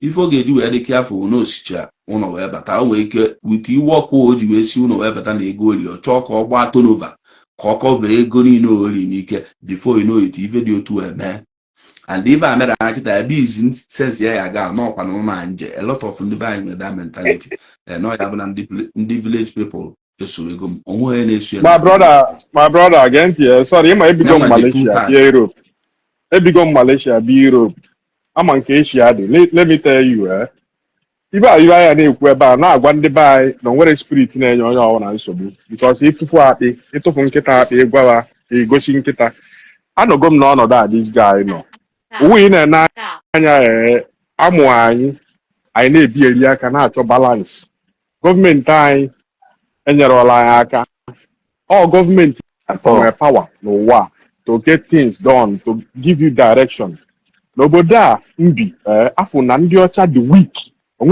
onwere human being nọ n'ụwa dị weak ka ndị ọcha ma na-eji aka egbu onwe in fact 2 days ago or last week Friday mmadụ died on train station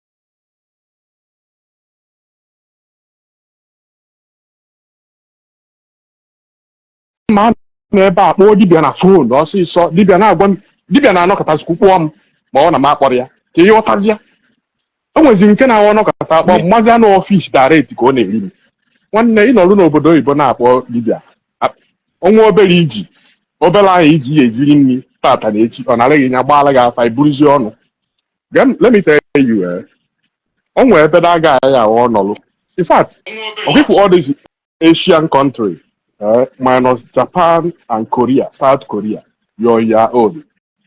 Ọ dị ka onye nọ ịmara ibe echi ga-awụ ịmara ihe echi ga-awụ and o nwere spirit dị na-achụgo etu a nnọọ kịta anatara m Naijiria na Febụwarị ofu ebe m si enweta ego nwee ka ọ dị nchọwazi anọda level karịa nke ahụ ya ka m nọ into it na because na the opportunity dị here in here ọwụrụ n'Asia like etu onye a si jecha ụlọ nata ọ ya kpọwa village people ya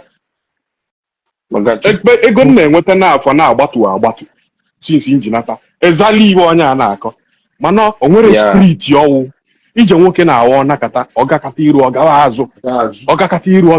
azụ and mgbe ọnwụ na ọ na-aga azụ step back rethink wuyi na-ene anya anara aga straight the only thing I got ahụ ị na-ekwu na enwere ihe dịka enwere ibe na-eme this guy number one wụ na ebe this guy nọgodo ọ dị ka onye ji achọlụ shọpụ mgbe anyị na-azụ afịa enwe iru shọpụ nwa azụ shọpụ ije chọlụ shọpụ na azụ shọpụ jenọlụ kọstọma pụta ogo ndị ibe ịkpọsa aka ndị ọzọ kpọsa ịchọlụ shọpụ na azụ shọpụ ị ga na-apụtakwa na-achọ ndị afịa na-akpọ na-eje that place ebe da guy nọgodo wụ run country to start with ikekwe ọ na-ekpusiki maga ọkachi last year because siki ka a na-ekpu sometimes ikpute sometimes yara ekpute nwere ife ihe chụrụ aja eburu ga amụma alụlụ ga ọlụ mmiri ihe niile ahụ siki ka ị na-ekpu ọwọ dị matter of luck nọ ikpute maga tata ịnapụta nwe ya ego so be it enwe onye mma anata maga ego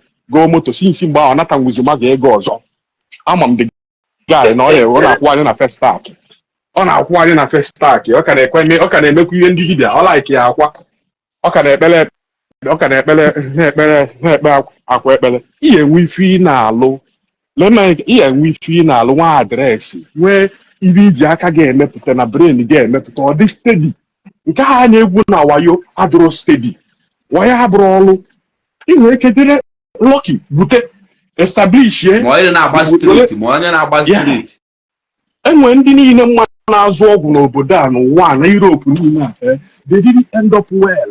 I met them n'obodo a ka m bi Europe nsi na maghara azụ ọgwụ since m ji bi Europe emetụrụbeghị m ọgwụ aka nsi enwere m ike ịzụ ọgwụ because achọrọ m ịnọ n'obodo oyibo nwa akwụkwọ kpọta ndị be m ka nwa m data n'afụfụ mma ata anọrụgo m mgbe ahụ 20 years wee sị na ọ take time but ego mbute na-atọ ụtọ but mmadụ emenwe ihe ego mbute because ego mbute ya ewere isi gị at any time and ị ga na-agba ọsọ eke mana onye na-arụ legit ọ na-akụ ya na-arụ because ya na-amaneji ị ga-adị discipline so ife na-eme that guy wụ choice that guy take choice o take n'ụwa a na-eme ya enwere any power enwere anybody nọ n'ụwa nwee spirit control anybody destiny I tell you that guy na-ene anya ka ihe ọ kpọsa n'obodo ahụ kedu ihe ọ na-alụ ọrụ ị na-achọ akpa mmadụ ị na-achọ onye ị ga-anata nke ya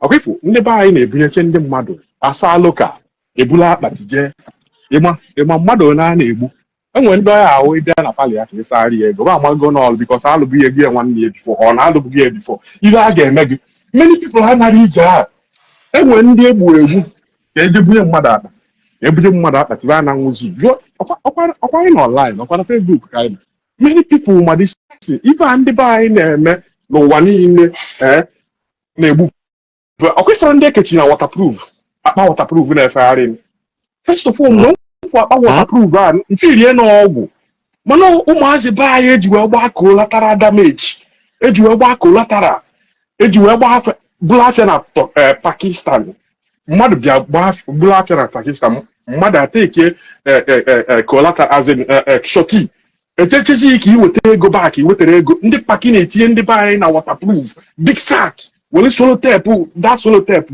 silver machie ihe kewu ụdọ n'ụkwụ kpodobe isi na ala ha ngị aba onye ahụ agbakịdo tịkọtịkọtịkọ nwụọ onye mmadụ pụtara ụwa elu ndị be anyị na-etinye aka n'ife niile dị iche iche for how much gwada ga anyị na-ebe ahụ ya dị very careful that your friend ya dị very careful enwekwe nke mfu this morning n'Indonesia frustration na-emebi ọgbapụgala ọbazie ile supermarket na-emebi ile supermarket gbalụzie ọtọ ile sọsọ boxers ọ na-emebi ire ndị mmadụ anaghị ya nkwuri ibe niile na-awụ ụmụ Igbo gbapụcha agbapụcha ejebute ego mbute aka stigo I'm telling you that guy na-eme anya n'ọrụ n'obodo a kịta nchọrọ ebe ọ nọ na-akpọta ya fix eri ọrụ ojii or one thing or the other ọfụna nwere spirit na-enye nsogbu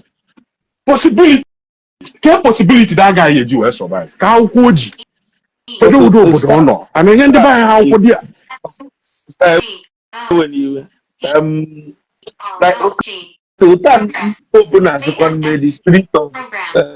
may the spirit of Jesus be with you. What is spirit? Spirit of who? I was getting. May the spirit of the Lord Jesus Christ be with you. One major also can be off on a page. But let me tell you. Let me tell you.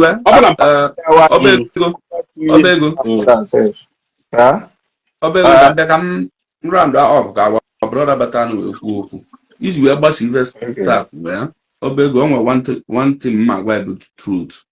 Sometimes I don't blame ndị be anyị n'ife afa na-eme because no nwere na-enyefa good orientation and ịpụta na-achọ ka inyefa good orientation otu ba ya esi na-eme ọ ya na-adịfa difficult ịghọta ya because na nkịta azụ na nkịta na-azụrụ azụ adịghị eme ofu ụdị omume ifu nkịta ndị ọcha na-egu training asịa nọla ana n'ọcha ọ na lụọ asịa kwe mmadụ n'aka ọkwa egwu ya eke uke ma nkịta na-azụrụ azụ ya emenwuri ya otu a ka mmadụ dị mana ife na-enye a bụ ifu na otu a nkịta si apụta na-agba ụja nkịta niile na-agba ụja mana ọ bụrụ nkịta niile na-agba ụja ma ife na otu a ka mmadụ dị ọ bụrụ onye ọbụla na-ekwu okwu ma ife now enwego particular orientation enye ndị be anyị concerning this type of something that no oje no ndị village people ego onekwana ka inwe people are coming home onwe ndị bi na village na-eme ka ego onweghị na-esofa iji wee gbasa ozi n'ife staff concerning this na ndị be anyị na-eme outside the country. A lot of our people na-etinye n'ekpere mana ịma na 80% of business ndị be anyị na-eme eji ebute ego mpute na outside country the legal in every country they are illegal things. So kekwanụ ka ife dị otu a echidicha legal na obodo ndị mmadụ ịpụta na-achọ ka iwere ekpele sobie ma ịpụta na-achọ ka iwere ọgwụ sobie ma ịpụta na-achọ ka iwere aja wee sobie ka ịchụ aja ka ife wee gaziere ife ị na-eme obodo si na fa chọrọ ya Now, No, this build our this brother strong security against it. Oh, mana based on if kọwara anyị na enwere ụdị mmadụ mbụ ịchọ ịgwa m even you were rapụnụta a bit bụ na anyị nọ na public, he must tell me the truth. Like otu anyị gba nsị na since o ji nata January na ọ na-aba from one trouble to the other, ị ga-agba trouble a ka m wee mara ife mma agwa gị, mana otu anyị nọ na public enwere m ike isi gị ka jide ya gị rapụgodo isi ba oke na ife dị otu a, mana nke a ikwu ekwu kịta na o jee isendị ego wele ego a send ala another person is just a mistake. Now a mistake ọ bụ na before the bank ebe o mere that transaction ga-eji wee revise that money to any account o ji wee nye, I'm telling you that money ga-agacha through processes. Iyi na onwe mgbe o elu bank ya akwa asị a ọ bụ na the money bụ ibu ajụwagodi ekweshọn ka ebe ị na-eme iji wee weta ego a ka ego a si wee mee ka nke a ji wee eme na 2008 eji m ego eme travel pụta na Senegal analụ that money. Eji m ego je France pụta na Senegal anatuen that money till ebe amana anyị nọ even tikwe n'ime for it spend kwa more money enwetakwuru m ya apụtara nsị na onwe onye ọbụla na-eme. When I came back to Ghana, I started afresh bidokwa gbakwa mbọ. So ma ihe nọ n'alụ nwa obele step back o nwere ife step uhe onye ife na-agwa onye ọhụrụ awụ nwoke this world adịrọ stable. Once you be a man no one, the only person you face consequences in this world boy and one on a much water more no meaning more somewhere I could go somewhere to well. And where's the problem? But once you our brother post yourself always start on a side post start passing at the so the moment Igbo a man in this world he gonna face really nsogbu challenges gonna be in life because now if I na achụ bụ ego o nwere ndị na-enwere the brain ịchụ ya direct o nwere ndị bụ akpa mmadụ ka na-achụ ụzọ ahụ otu fa echi ya na lele nke and this ahụ ndị bọnkụ ebe ikwu before nwunye m achụpụ n'ụlọ enwe zụta m asa onye ọchọ ọkwa ọlụ ka nnọ ọkwa na nekwa ebe nna alụ ọlụ biko ana m ebe nna alụ legit adị m alụ ilegal etego so nwunye mere before collect ya n'aka my wife na because my wife na-enyo ngọlụkwa isi onwe m ọlụ ka nnọkwa nekwe the bad ebe a continue. So I can face challenges in life. I face challenges in life where you have to the village people make him anything. Ebe anọkta anọ my house na village nna na obodo anụ m ekwu mbọsị nna na adịm atụ ọ bụrụ ibe today enwe mgbe m batara obodo onwe moto ngo latest Toyota Avalon na 2009 buru moto anata ihe nchọghị na mmepe boot esi ndị mmadụ ịma na ị na-agwọ ọgwụ jee pụta ọgwụ bịa tinye na boot a na mmepe ya na Lagos ihe ewepụ egwu na-arụ gị. Now, iwepụ egwu a your brain will now stand functioning so that you only any mistake you may in life, a man a mistake here in no give one melia like this our brother kita wele go na bank make mistake we on yours always ke wele born as a call but e born na one thing or they different something the money ban account on yours now also go no spirit ki actually di bia ya akpọ ka ọlụali ọlụ me no nwe finish. What is wrong with him? Nothing. He just common mistake here anola na correct ya. Sorry, achọrọ m stop ihe mana ukwu na-abịa n'awa gee many of ndị be anyị na-alụ ilegal ba alụgidego ilegal chefuzie nọ ilegal ka ha na-alụ ba alụgidego ọjọbọ you cannot last na ajọ ife ịmana waya ndị be anyị na-egwu other people na-egwu ịmana ọgwụ ndị be anyị na-azụ other people na-azụ ya mana ba ada agwọ onye nkewa ọgwụ ba mana ihe ha na-alụ n'ọjọbọ. N'obodo ị na-ene anya obodo ahụ Sweden enwere high rate of mara akpa ya ndị mafia understand mana ndị a dị very very intelligent. O nwere ụdị telefon ha na-eyuzu sef eke a nara abanwu na telefon ahụ enwere one particular telefon achọrọ m ịkpụ ya afa ndị na-egwu wayo ọfụma dị highly technical understand mana ndị be anyị na-eje agwọ ọgwụ other people ada agwọ ọgwụ other people na-eche how to beat police by common sense. Other people, man, the South America, man, the Cuba, ma all those countries, the South America, they men look even the Lebanese. Wana eme nnukwu ihe n'ụwa ndị ojii enwedịdị ihe ndị ojii na-eme. Etu a ndị Colombia nọ wana eji ụgbọ mmiri ebubata ngwongwo. Etu a ndị Mexico nọ wana egwu tunnel wee na-ebuba ngwongwo n'ụwa niile ma America. Wana egwugide tunnel from Mexico gwugide tunnel gwuo bata America. Ngwongwo a na-abata direct ebe ndị ojii ihe na-eme. Onye kpata obere ego na-eme mkpọtụ. Ndị ọcha na-eji ụgbọ mmiri tụọ ngwongwo na tons.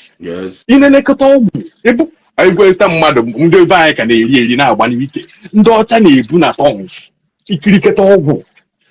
Ị na-anụkwa maka Escobar makwa na Escobar wee South America the highest man dọwere ego bute ngwongwo. Ọkwefu ndị obodo ndị ọzọ kpacha nkata with common brain ọ nara esi mmiri. Ị ka na-akpọ dibịa nọ n'Igbo arịa amụ ka ọ gwọọlụ gị ọgwụ ka i wee bụrụ afịa.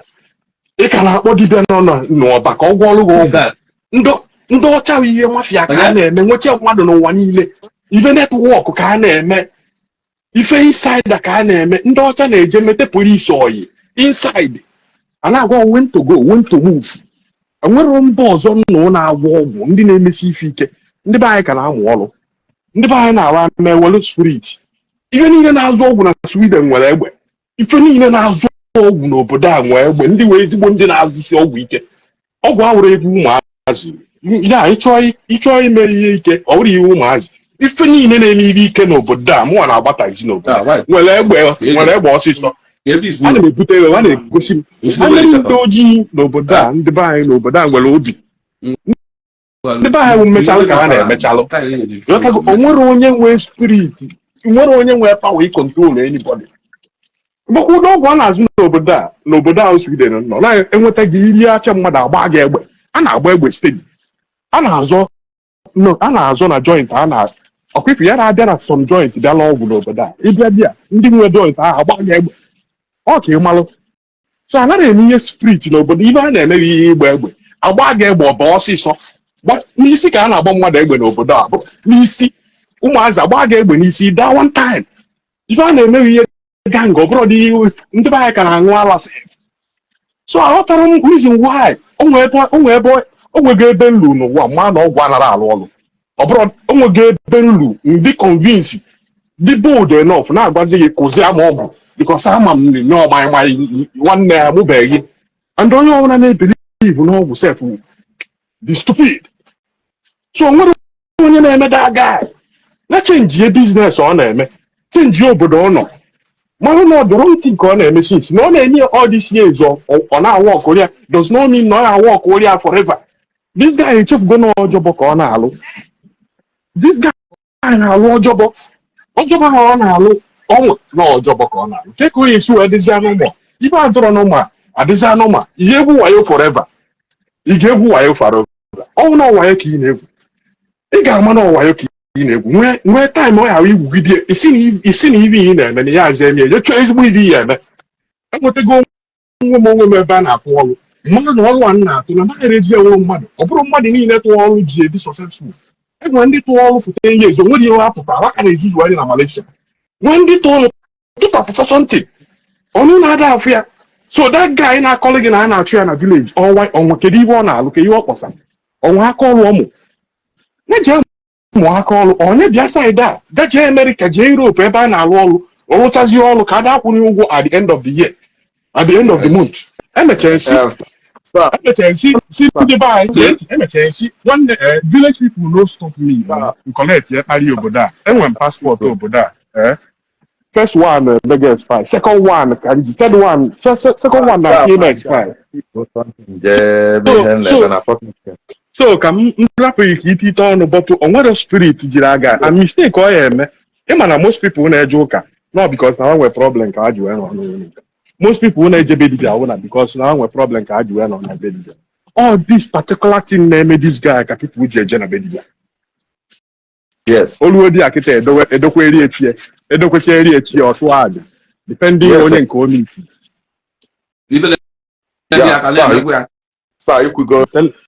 I'm telling you go.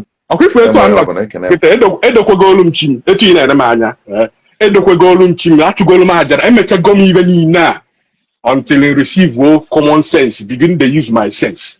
Mara na ibe niile a waste of time. Oh, bridge well, man. And I tell you, I'm bold saying it.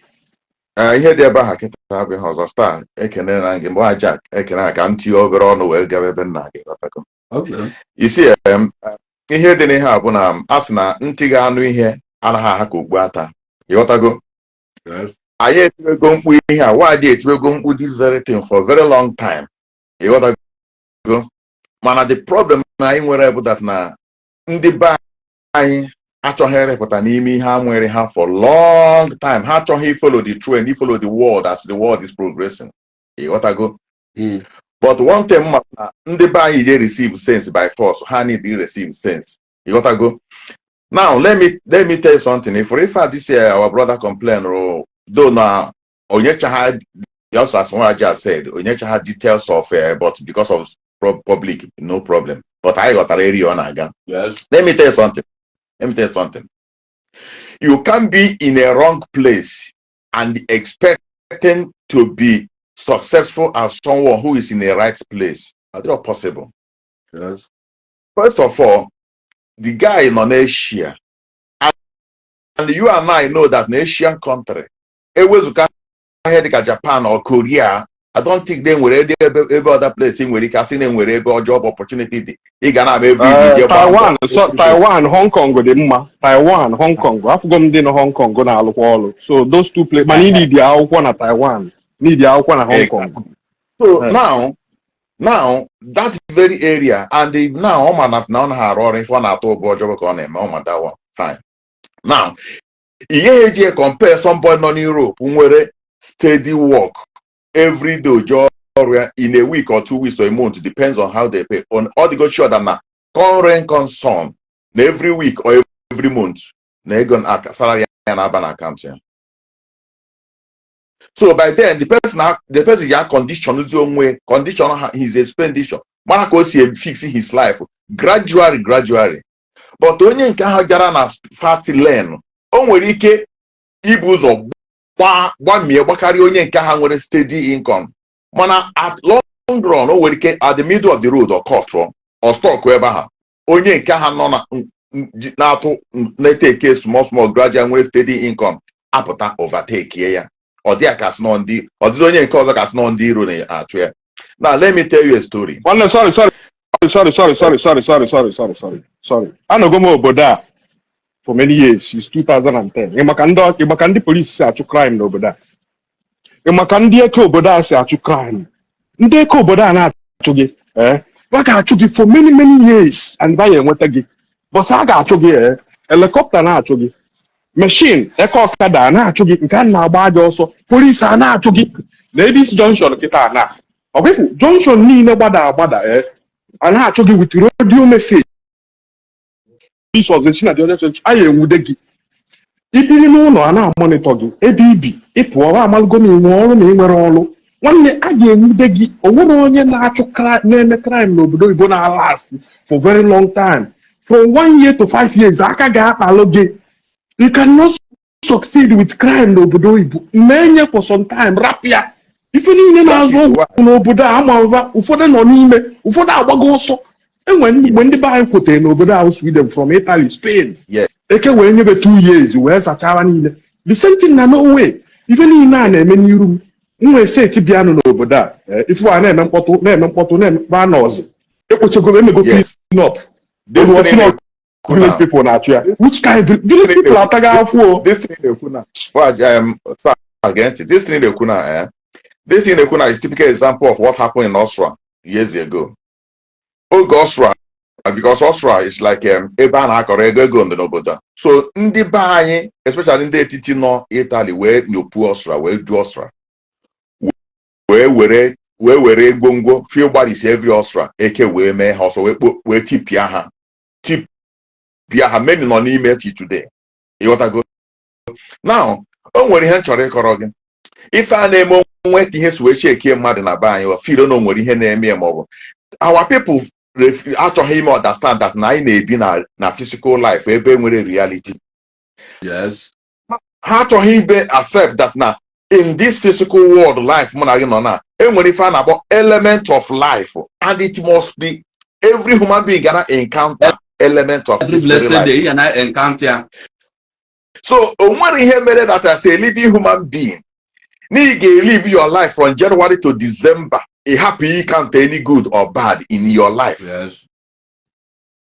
And if you are on a even in January, if you January on a good note, you cannot expect that no it's also how we road December. Again, when boss again where bad thing where boss good thing Yes. Now let me tell you the reason why our people just fall mugu victim naka these pastors and all this rubbish in the dibasia. Onye ọbụla bụ mentality of religions n'isi, especially ebe a nwere anyị na-achọghị develop themselves. Onwe ka o si business in a week, for example, ọ bụrụ na the type of customer na-abịa before abịa ha na shop ya in a week, ozugbo chie change ọ dịa ka sị na onwezi onye na ya n'akụkụ na-eme ene ọgbara dịwa na nke pastor ma nke ndị Ezenwanyi. By then ha nwa na-asazi ha isi na-agwa ha that na somebody na-eke eji ha ọsịa before previous months ago ọkụ na-eme ofuma ọsịa now things is changing ọkụ ifere. But they fail to understand that na in life ị ga na-encounter ife ọma na encounter ife ọjọọ. Yes. That is the truth. Now something happened. I remember back then in Nigeria, enweghị so many things ha na-eme nwa bụ mmadụ na-eti ibe ha aka na-eti ha aka legit yo. Ana m invest ego agbarie. Amago how many business in setri ogbarie. I try to travel to many countries. I got Dubai how many times? Got Vietnam, got Hong Kong, Hong Kong, yes. All this is in a place in a try. I'm on my ground because Nigerian system. I'm a system because system is not favorable. It's not enable environment for me to strive. So now, okay, these people, this mentality of church here, I some so ana asem no di no enko ndị nkewa ndị mmiri agwụ nke a jim no ha me na ha asa ha na ma ha ga n'iru no ya ka ihe niile nji emeji agasasị ọ dịba the last time because ihe niile ha na ma target ka ma na m ka mesi enwete Europe nation ya bụ my target but all this Asia na agbagasị bụ ka ma na m mgbe ha na-asa anyị si na ọ bụ na ịpụa ị nwere ike isi ebe a connect isi eto ịma god this nonsense a na-akọ anyị nwa na-amabeghị mgbe ahụ ọ bụrụ ọzọ like kịta anyị nọ n'iru akwụkwọ anyị nọgụ n'obodo oyibo mara how everything works and now we are starting teaching our people how this things works. So the last time mbiazie nwee ka sị na nwe ka so connect isi European route now nti akwụkwọ m na embassy last time embassy hold akwụkwọ m for almost a year. Genti, ha hold akwụkwọ m almost a year in embassy. Ima the reason we brought that na enwere particular document ha na-eme expect has na ha from.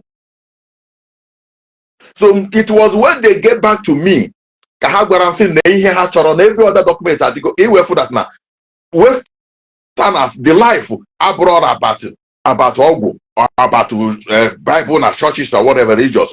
If you do things right, you get what you deserve. So, however, we can nke one of our pastor na Lagos and that is the last place in Ghana. Then, however,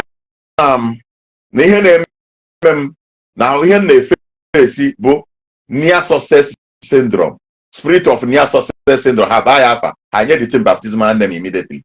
No spirit of near success syndrome. No, I call you ihe ọ bụla mere omeko ya enwe isi omebie not knowing that ihe ji m bụ a particular document ndị embassy na afro. So oge ha sendere m email gwa m na ihe ha na-achọ immediately rụọ and nweta that document forward ọrụ ha ha release m akwụkwọ m ozugbo ọkwa ifuge ọ bụrụ ọzọkwa near success syndrome. And now ndị a na-asị gị that na nwere ihe ji gị mgbe ọbụla ha chọrọ ije embassy for example ha ga-emeke sure na ha wezuru requirement embassy n'ibiri ha ihe buru Bible tinye na envelope package passport buje na embassy nye ha visa. Malaki ifedi ya na mkpọtụ Mba, watch how much or I cannot take Bluetooth. What that Bluetooth? What can I? Mba.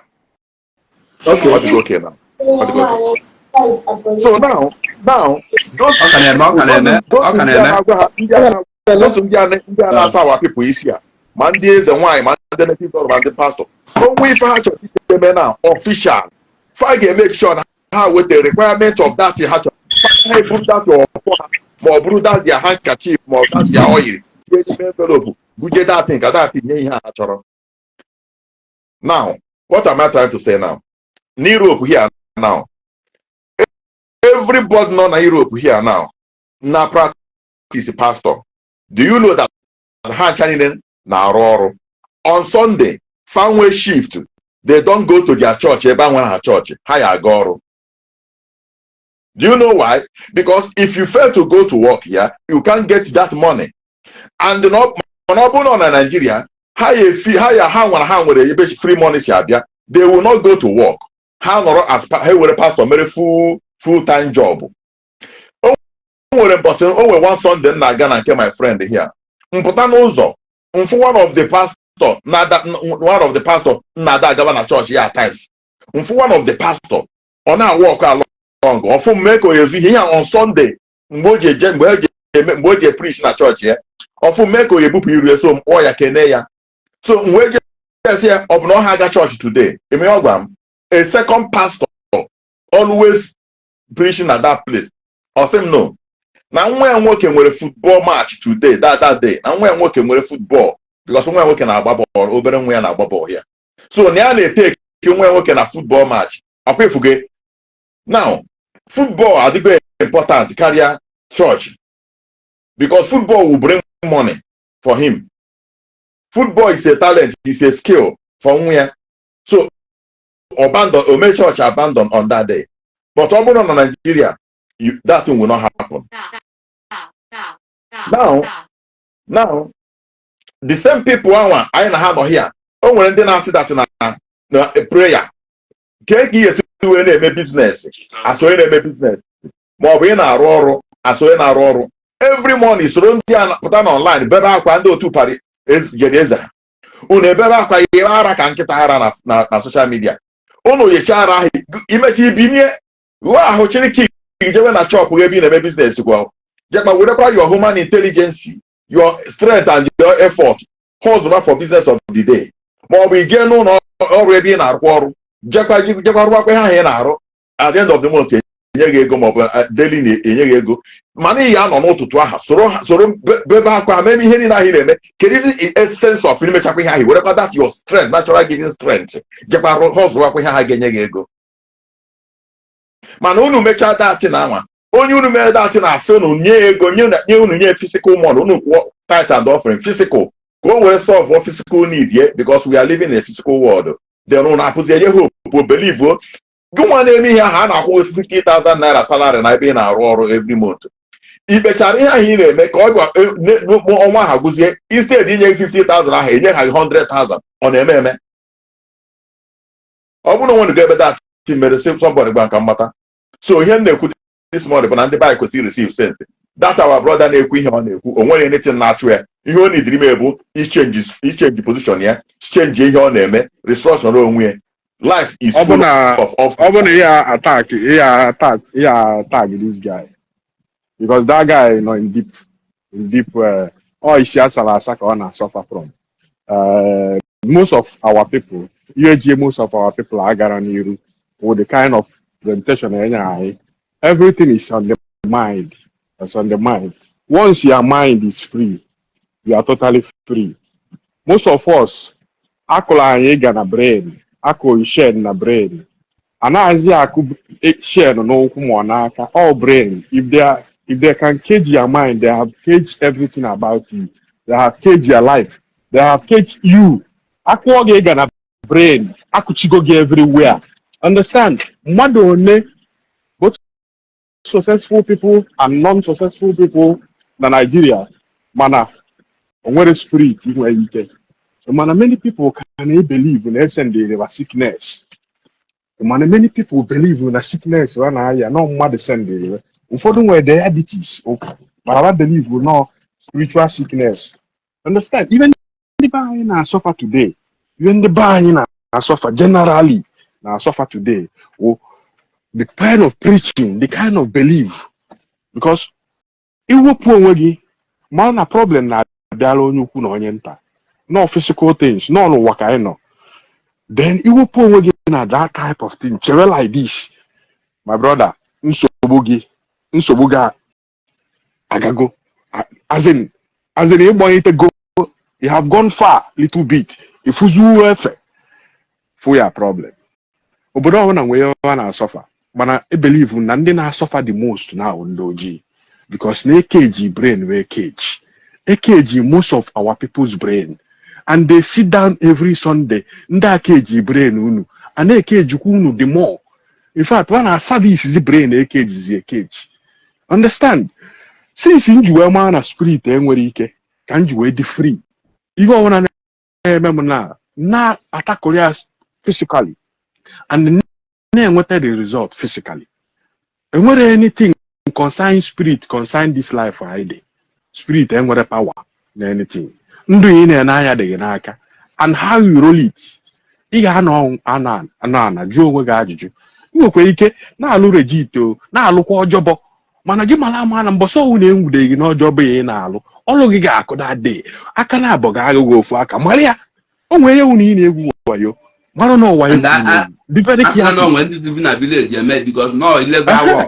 etu a nnọkịta na mbọsọ ọnwụ na nna alụ ọjọbọ na mụ amalụgo na ọjọbọ ka nna alụkwa na-awụ ọchị my back wee maka na enwude m a ga-agba gị n'anwụ enwudezie gị yewazi adịkosi agbakwana gị n'ahụ ka ị setụlụọ malụ na o nwere spirit na-achụ malụ na ị na-etinye aka na aja ife obodo ọwụna like mgbe enye m akwụkwọ Malaysia visa Malaysia ewelu red pen denye iburu ngwongwo n'ọpai by hanging edenye dee with red ọ mkpachazi anya jezie rie afịa ebe a na-eri afịa gbachaa ma n'ike buruzie pụọ enwude m nsi na spirit nwanyị na-agwa m ya agwa mbọsị anyị akwụghị ụdọ anyị asị gị lọya ya asị gị ọ na-efuru ya na paspọtụ gị ọ na ịmara polisi enwudogo m ka m gba speed si m ọ na m afụrọ speed limit a ka ihe dị ebe a nsị anọ 50 ọ sị but ịnya 62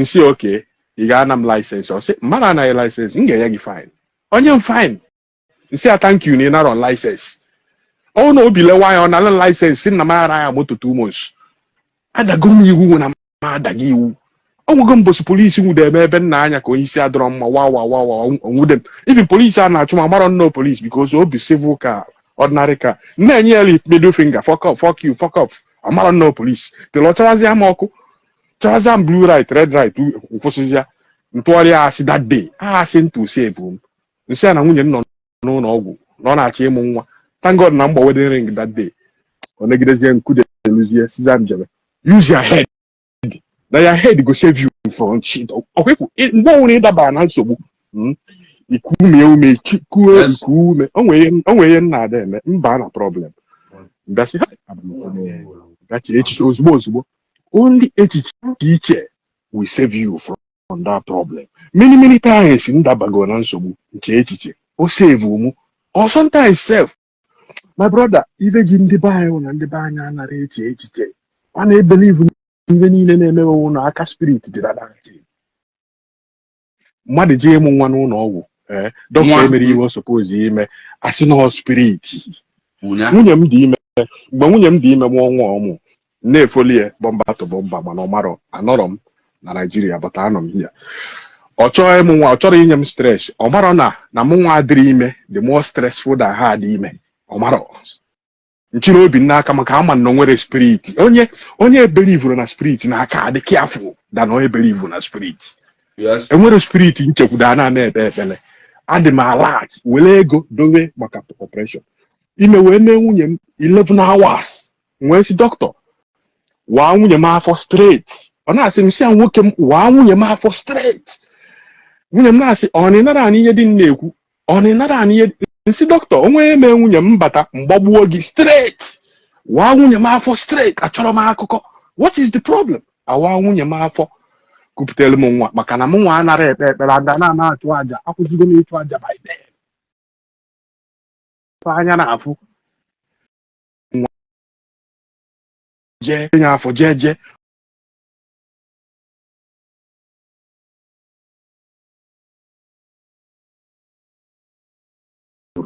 wanọla ebe nwaanyị ikenubeghị ndị iburu ala ivuo iji ndụ gị agbaga enwere fisikal n'obodo a na-eme fisikal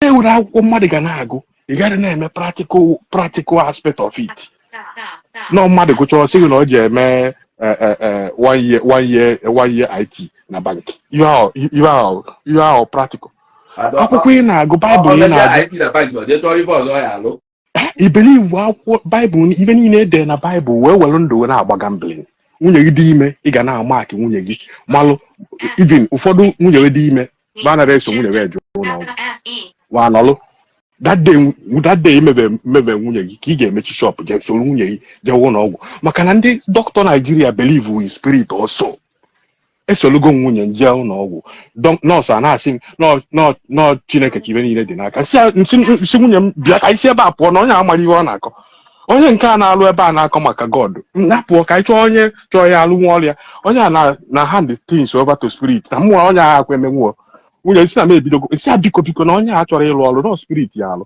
ọ sị we hand everything over to God ada na-eme ka ihe wụ na onye na hand anything over to God ibe ọrụ ihe handra over to God mụ na ya eji okwu ọ ka mma na ịgwara m ya agwa buru ya n'obi no tell me because ịgwa m isi ego m ịgwakwara anụ m na ị na-aha ndị over to God isi ego m egwu nya atrọs ọzọ gị because ama m that you will not give your best etu a nọ I rather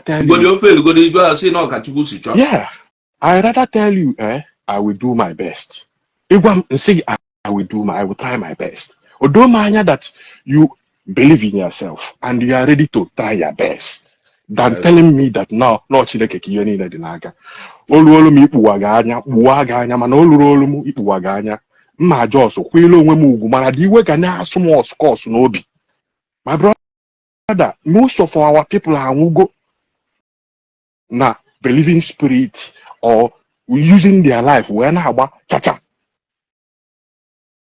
ndị be anyị akụzielufa this orientation very well. Don't risk your life maka spirit. Malaki. Okay, Star, I'm gonna thank you very much. Come add Malaki or contribute. Welcome, My brother, we will continue telling our people.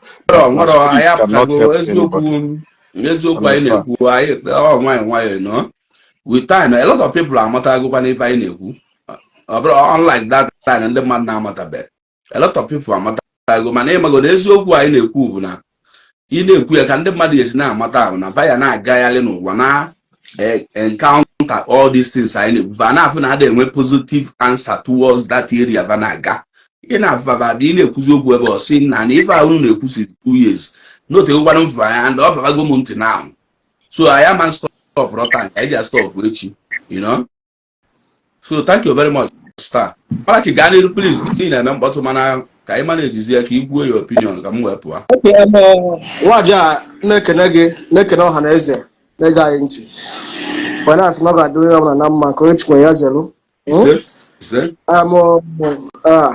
Anti etu obere ọnụ na ihe ị na-ekwu because na anọ m na comment section na-ege ntị ihe ndị mmadụ na-ekwu na anyị na-etegasị ọnụ.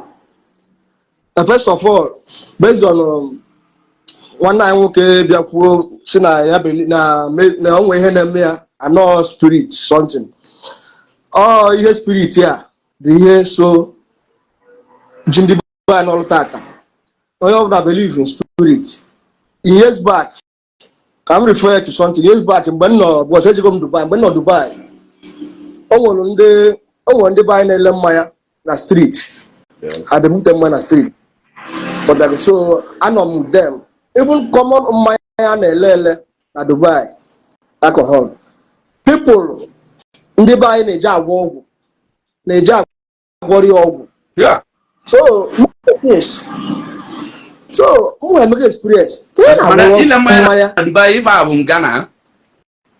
Yes, ọ bụ nga. Mana ndị ba all illegal something na ebe ị ga-eje ngwa mma na Dubai bụ na ebe ị nwere ati mma na Dubai bụ na ije na hotel ọ na ije na club na ngwa mmanya ọ na igotere ya na-abeghị je ṅụọ ya. So once after agị mmanya outside igote na be nwanya adịkwuru ọ illegal ka ọ bụ.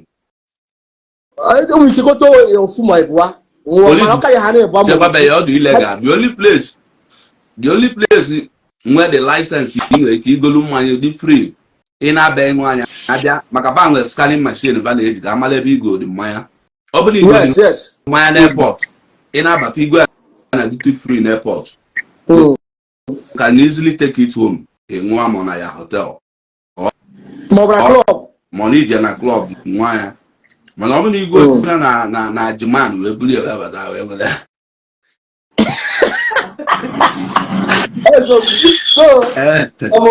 Ewetaghị agwụgwa isi adịgba ebe ka ị na-ebe agwụgwọ. So advice na-ndị anyị bụ ka anyị wepụ n'aka na spirit, maybe believe wolu our faith na obi anyị tụkwasị na onwe spirit ga-emenwuru anyị. Ihe believe n'ụwa bụ physicality, physical something. So because I go many places. Yes, I kwesịrị ya nọkwa a na-preach more. Though ihe spirit a na-preach dịkwa mma gbasara ihe religion, ihe ndị na-agwọ ọgwụ ọ dịkwa mma, mana sometimes ọ nọkwa preach gbasara ndị be anyị na-efu ụzọ n'obodo oyibo. Because ị na-anya nkịta ihe na-eme n'obodo a na based on ka obodo si wee dị ihe siri ike na onye ọbụla na-achọ ịgbapụ negodi common Kenya, common Zimbabwe, common Togo ka ndị agent kpọrọ onwe ha agent ga napụ ndị be anyị millions of naira na-akpọga mmadụ Kenya, na-akpọga mmadụ many African countries. Even some of the countries ha na-akpọga ndị be anyị now bụ visa free from Nigeria to that place, visa free. Mana abịa ana ndị be anyị na-alụ ha ego jeda kpọga ha ebe ahụ millions of naira because of what onye Igbo kịta na the desperate to go. So many people, so that desperation had is ndị agent akazi anapụghị ego call ha ofu ihe na ọrụ dị na Kenya na ọrụ dị na Burkina Faso. Ha man cheche ha ma wete fonu ha browse jụọ ese ebe anyị na-aga ka ọ dị ihe a chigodo bụ ka na-ekwu iju ọha bụ ka apụ apụ. Okay, ka anyị example. Okay, last year ka anyị kata abata. Then anọ m onye na Qatar when je there watch the environment, no business business had on Qatar, nothing all adro there. Maybe n'ije nepta na nwere ahịa that place pụta n'ahịa gola ahịa maybe n'ije gola ahịa send the lena Nigeria or do hota na Qatar. So ọlụ and to Qatar now before called na Qatar before about World Cup agba that World Cup bụ ihe boom Qatar. So because that time all of the I didn't know anasu ego, but after ka agbacha that World Cup everything go down. So muwa okwoya no like that ka dị muwa je there lose the blow ihe yes. So ilo na Qatar you will cry if ndị be anyị wụsa na street na-agagharị ma dị na-enwere ụlọ. So one of my friend as meet ebe ahụ met a friend. So when he na si nwoke bula by kaina asị m na ya mana kama agbo self na kama ọ ka mana ya na ebe a na ya ayụyọ than ya na buy. See no na buy ime as no ichekwa iche mara ihe ọzọ ga-eme then chekwa ebe ọzọ ga-eje uru na ebe a. If the environment cannot change you, change the environment. You can brain ilu ọrụ. So and more believe na ihe a ji eshiwe nwa nọrọ na ya bụ a na-aza afa na ha nọ obodo oyibo na ha nọ nọ there a month inwetebeghị 1 naira inwetebeghị 1 naira nothing. So no need nọ ebe a tupu na-agagharị. So some of them na-ekpochi ya nọ ebe a reason ha ja nọ ebe a bụ maybe ha bata because of shame. So mezie ha anọrọ ebe a na-agagharị ayọ ihe na many things ka a na-eme there ihe na-ekwesịghị so ọ bụrụ ya now abịa n'ebe ụmụ nwaanyị Igbo nọ o nwere vidio nwọchịrị somebody sendere m na Togo ka ihe a na-eme almost 200 ihe a ma ndị nọ Libya nọ na nga na-agba ashawo mmadụ ihe na nwaja okay ịmara ihe na-adịghị agbanwe ya mmiri sometimes ebe ụmụ nwaanyị Igbo nọ otu a Ghana nọkịta otu a this small African country nọkịta ka somebody bụkwa nwaanyị nọọsụ madam ga-abịa kpọrọ ụmụ nwaanyị Igbo n'ala Igbo ha jee n'obodo nwa na-agba ashawo a na-akwụghị ụgwọ as business na-asị gaa na kịta na for example taa Ghana dị na eji bọọsụ aga here ka ije na-agba nwaanyị ibe gị ashawo ịgbata ashawo iwere ego ịgbata na-asị kedu ihe na-eme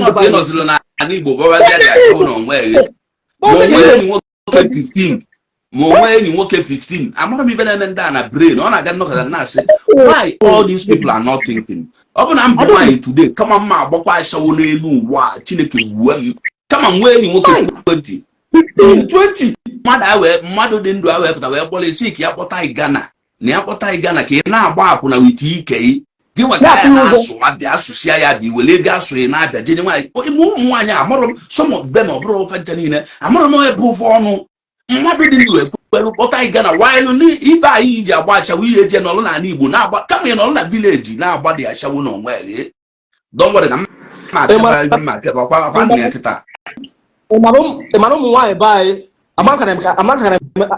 amaka stop go na kana emezi ya na Dubai ha na-eje na desert oge ha na-akpa as no pit go ihe nawa ha line ha dị for like 5 line ya ndị Pakistan ada asarụ ndị Bangladesh ndị eda na a na-edile ha ego one ka na-emere nke Dubai ịka bịa kịta ụmụ nwaanyị ju Dubai na ọ bụrụ ibe dịka 2004 2005 ụmụ nwaanyị na-anọ na Dubai ọ mgbe ahụ ga ọ na-edete ibe a na-eme bakpụta ndị Pakistan yourself ofu onye eme ya ebe ịma bifo ofu onye a na-emezi ndị ọzọ eme echigo wọta ọ na-abacha niile ego chukwu bara rum o nwere mgbe nọ Dubai one lady onye Igbo ụdagoso eji emefu mmadụ so ha nwanọkwa na building ha nọ na-ahụzụrụkwa so kpọrọ ofu onye Paki anyị ncha nọ na lift uche nwoke my friend ka onye Igbo kwa so ọ na-eje ka ha lụọ ọrụ na lift so and the girl bụ guy so a nọ na lift na-ejezi na room the girl so onye Paki anọgo na lift wee lerizie ya so the girl notice ya apụta na lift ozugbo ka onye Paki si mba na adịghị girl kwechiri ya si n'oge nye ya ego the Pakistan. Yes, I want to have come. Give me money. So Abulia. So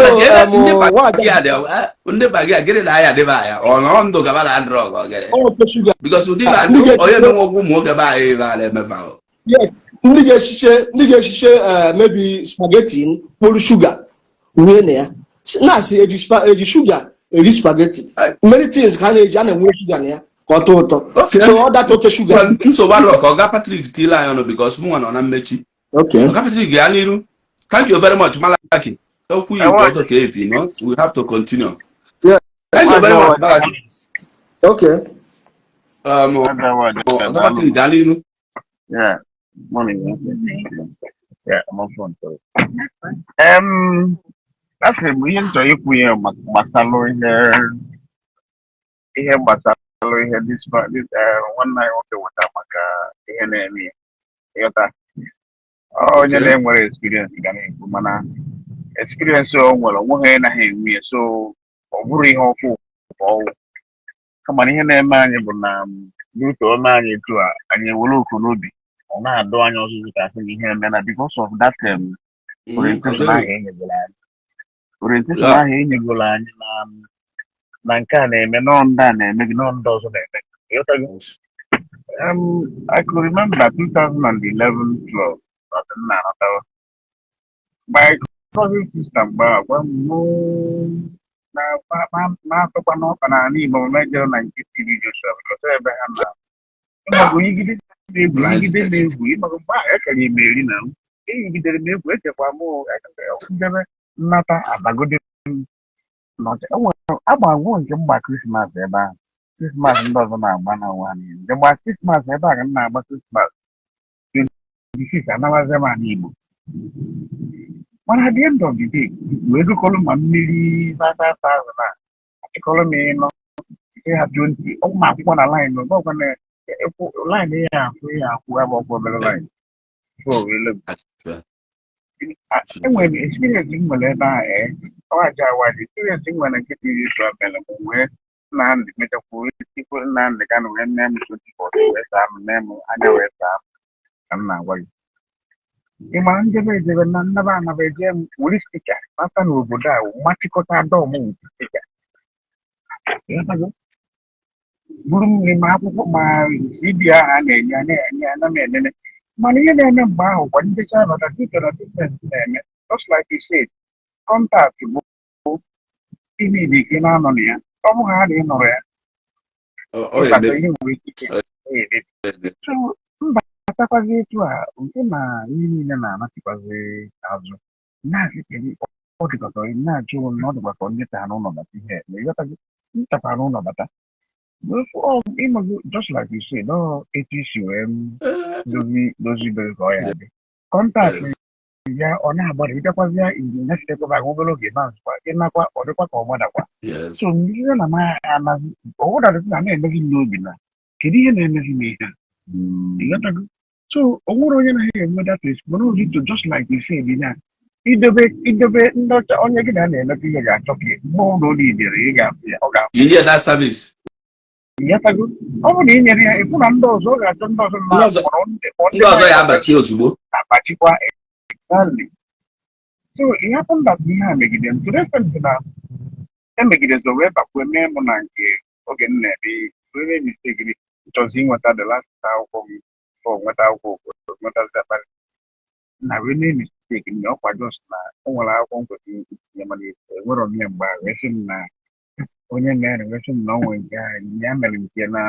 onye nwa meri anya onye be anyị meri anya na ụwa akaụntant o meri ya na ọ ga ụkwụcha ụgwọ ojekwa ụgwọ eje mee ihe akpụlakpụ ebe ị mara ndị ọcha ihe akpụlakpụ ịnwakwa na anwa na-eme ihe ọnwụna bụ isi ihe akpụlakpụ ihe a na-anya igbuela onwe gị ọ ka mma na itinyere etinye ka m na-agwa gị mana ihe a mere mana ihe adịla yes wee je tinye mana ihe ọwaja ihe adịla emu bụ ụgbụ na mfọ ugwu ihe na n'ime n'ọwọlụ mgbachapụkwa kịrịkịrịkịrị na azụ akwụkwọ na ọgịnị na-eme ihe a resent na m megidezi ọgọ nwaanyị si mmụ na nwa mpasa nwanụ na nkịta na ahịa na ha na gai n'ọbịa n'ọjọọ m gai na gai na-eme ọ na-eme na ndị mmadụ ga-etestimoni na aja uwere gwalagwa nye m nọmba dị man kpọọ dị man dị man ọsị m na-ege gaa ikwu okwu ego maka ikwutara okwu ego mgbe a mụnwa mana bade na mụnwa apụgo na bịa destin ikwutara na okwu ego mụnwa so nkụpụ emechaa ọgọ nwaanyị bụkwa na gị na-asị m kedu ịkpata na m-achọ ọdị imere ya isi ya ka ọ bụrụ na nwoke anụnwa iji a chọrọ inye chọrọ nesta ọgacha ya kpere na-ekpere why must I call him ihe ọ ga-eji wee chọọ ego n'aka m ịghọtago na ebele nwa na-ebi ya ego eche m iji yi mmadụ aka niile ndetiri ya ị ga-eme ihe at least onye ahụ onwezi ihe mere na onye achọghị inye gị chọrọ gị ọchọrọ gị so obi m anapụtara ya ekwuchekwa nke ahụ ọga so mụnwa wee jezie fụ abụghị na ọ mistake ka m mere ọgọ mmasị ya ahụ mistake ka m nwa mere na mụnwa bụ na ọ mistake ihe m na-edizi ime bụ ka m correct ya dị mistake kama na ọ ga-eteke m time na correct mistake ịghọtago so that time ahụ use that after 1 year where other 3 years we can use to correct those mistakes because you need to build there before more just details so you need to build there focus na o build to be that 3 years where to against them na build so emekwa onwa am say na 2 days ọkọta m sị m mgbe ahụ agba ebizigo m tikwazịa Ọsùn na mụ na m anaghị anụ ihe kedu ịkpata na m anaghị anụ ihe na ihe na-eme mbụ na nwụrụ anaghị ebizi ihe na-eme na Chineke na-agwa ha okwu ihe ha anụ dị oke ihe mere bụ na ya rapụ m na ihe a na-eme na ọ nwere ihe na-eme na nke ahụ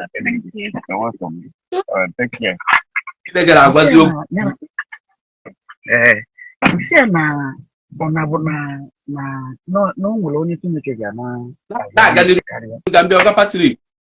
wee sị ya na ihe mezinụ na ya hapụkene m ka m hapụkene ihe ahụ ka anyị na-elekere mmalụ ka ọ ga-adị ị mana after 2 days mụ na ya kwuchazi nna adị ndị akpọ m sị m na sendị alụ m email na ma ihe niile adịgo mma wee kpọọ wee sị ka na imagine na ọ bụrụ na m were this thing now ọ bụrụ na m ji ekwelu wee jekweta na nke disman m ji ekpọ disman na disman meghara ekpele na ihe a ga-asịsị na disman mere ihe niile a ji ga and therefore ịfụ na aya ihe eje butewe ọkụkọ butewe ewu na efi okwu etu a ka m ji wee kpọzie oge nwa ese nekwa na ihe mere na efu ihe a na-eme kịta na nwoke ahụ ekpezi ekpere mana ihe niile aha dị juriti mbụ nọ na ego ọ na-ana m asọrọ m mmadụ ekpere ekpere mana ego ahụ ị ya ana m gịnị ka ị na-anara m ego afọ ịghọtago ego ahụ ị na-ana m ego ihe eji wee gota ihe eji eje isendịrị Chukwu ka onye gị ka Chukwu wee nye gị data ihe ahụ ị chọrọ ma ghọtara isi ego ahụ bikọs ego ahụ wee ebe na-ejidecha ndị mmadụ ọ dịka asị na ịkwụrụ na ụgwọ anụ nwaanyị ma na anya onye sọsọ nye nwa ka enye o nwere ndị Chukwu dere sị ha nọ ha nwaga na-ekpe ekpere kpepụta mmadụ na without them you cannot do anything. You got the problem. So ihe niile agacha jepụrụ nsi ọgọ nwaanyị na akwụkwọ ahụ na ọ bụ na m je kịta kwetara ihe ikwu kịta within 2 days ahụ maybe na mkpọ that man address. Address someone. Bịa Oraka Ugochukwu Nwabeze. If last time ya na page ya del divide does it try again imam fuzo onwe na page ya. Egbu igwe ama gbuo that place. Ibia ba del divide ọzọ. Ọ bụrụ if process na program a pụọ ndị nọ na Facebook ri nne. Ọ bụrụ iwu na ụdị ndị ka anyị na-enwero sense ya bịa n'ife na-eme full sense. Imam process na ya maka na iji igwe ọgwụ ezu ndị mmadụ ori. So ị chọrọ ka a na-ekwu maka ya ka people mara ife bịa gwedowe ọgwụ n'aka ka iwe na-ezugo ori. Mana na ụdị ndị anyị pụtago na-ekwusi ndị mmadụ emezina ya na-aja ife enwero ka ihe esi full sense na ya na inwero sense. So ịbịa na page again del diva ọzọ mfu diva anyị kịta anyị ebe a imam fuzi onwe na page ya and onwere ive emenwu ive ji chọọ ka nchie ya ka ọ wụrụ warning this is the third time ị na-abịa ekwugheri ụdị nkwugheri a achọrọ m ụdị ndị na this page achọrọ m onye ọbụla achọrọ m followers mana ịbịa na page ya onwe ife anyị na-ekwu ife ilu not wrong nye correction ịbịa ebe a kwugheri imam fuzi onwe ihe I'm not looking for followers on social media achọrọ m ndị mụ ife at least mbi udu nwe mmadụ 5,000 or 10,000 ndị Igbo mụ ife anyị achụpụ nwa ụdị ndị dị ka anyị bụ problem anyị nwe anyị akọ nka nwunu kịta anyị ka pempe o nwere ike n'aka na anụ gana mana last warning ka na-enye na this page today will be the last day ihe ede ụdị ife again ịtara anyị anya ma mfụzi onwe ihe ọgapatri mba apịa ya just ka ndị ọgbọnị nke ọ yala ebe na ma enyere anya asị gbọnị ka m gwazi ya kịta na physical na control spiritual just there am again na this page ma block ije gwọ ọgwụ ya ka ịbịa ka ịbatakwa na page again ụmụ ewu ju na na-edistiv ndị mmadụ rapụrụ ihe a so just like I was saying ọ bụrụ na nje kịta daa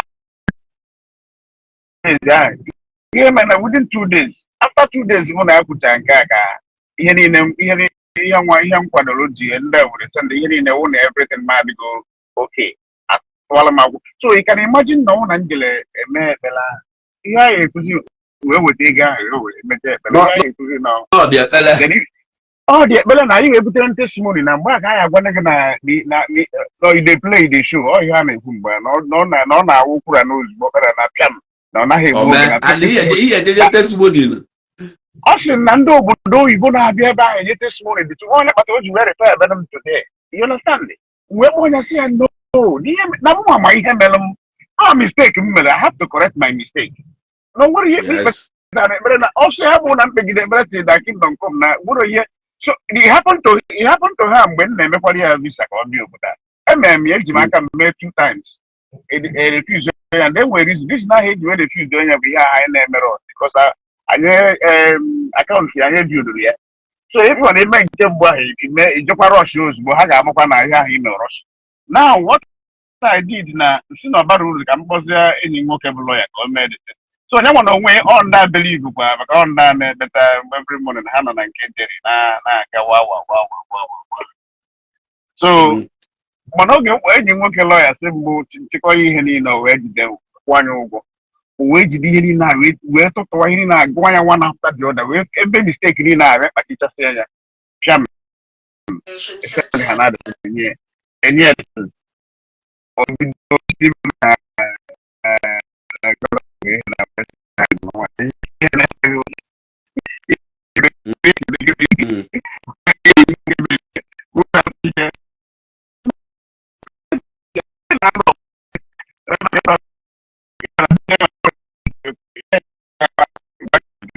On a crack. On a crack. yeah, I am not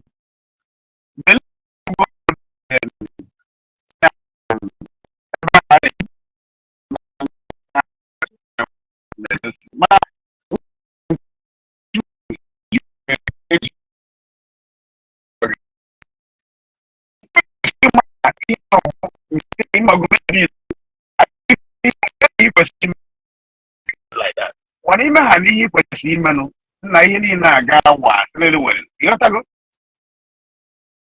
every person na banya of my man. You understand me? A good and even the go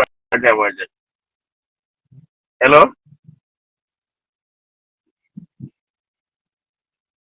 I'm if you one man if you people and if you I'm just suppose I got if Okay, then but can the Maria okay.